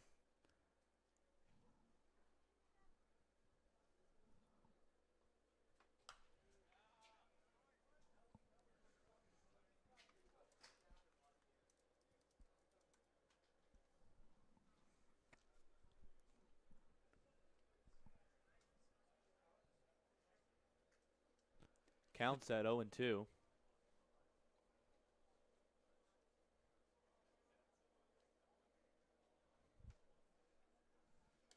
Ooh, inside.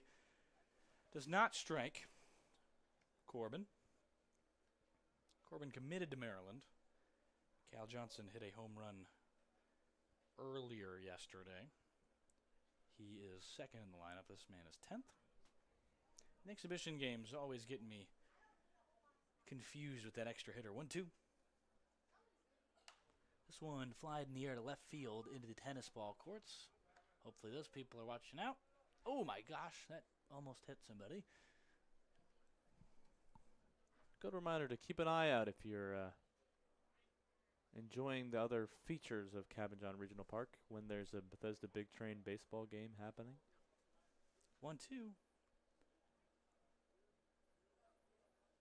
Swing and a miss, a big wave. That's his second strikeout of the day. Hill on the books at 1 for 3, or 1 for 4 today, excuse me. As Bonnery stands in now, he earned himself 3 walks and a fielder's choice. He's reached every time he's seen the plate tonight. Yeah, just been efficient in these exhibition games.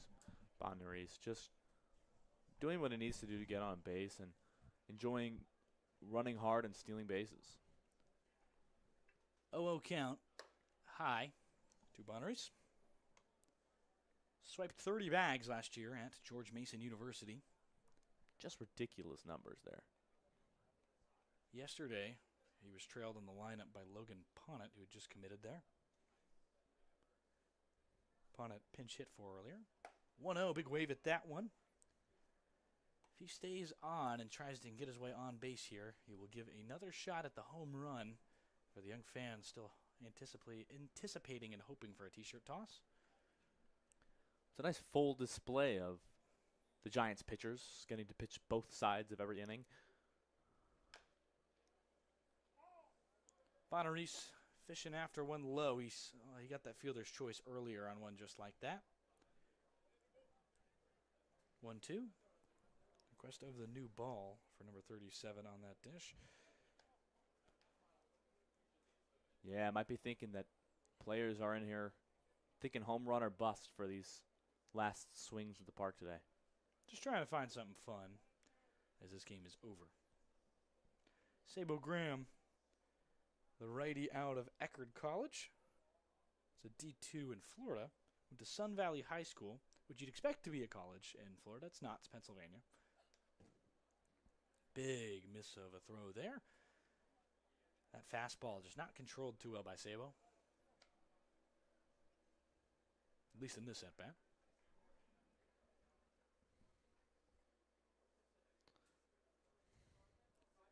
Plenty of baseball to be played. The opener tomorrow, Tuesday. Gosh. Silver Springs Thunderbolts come to town.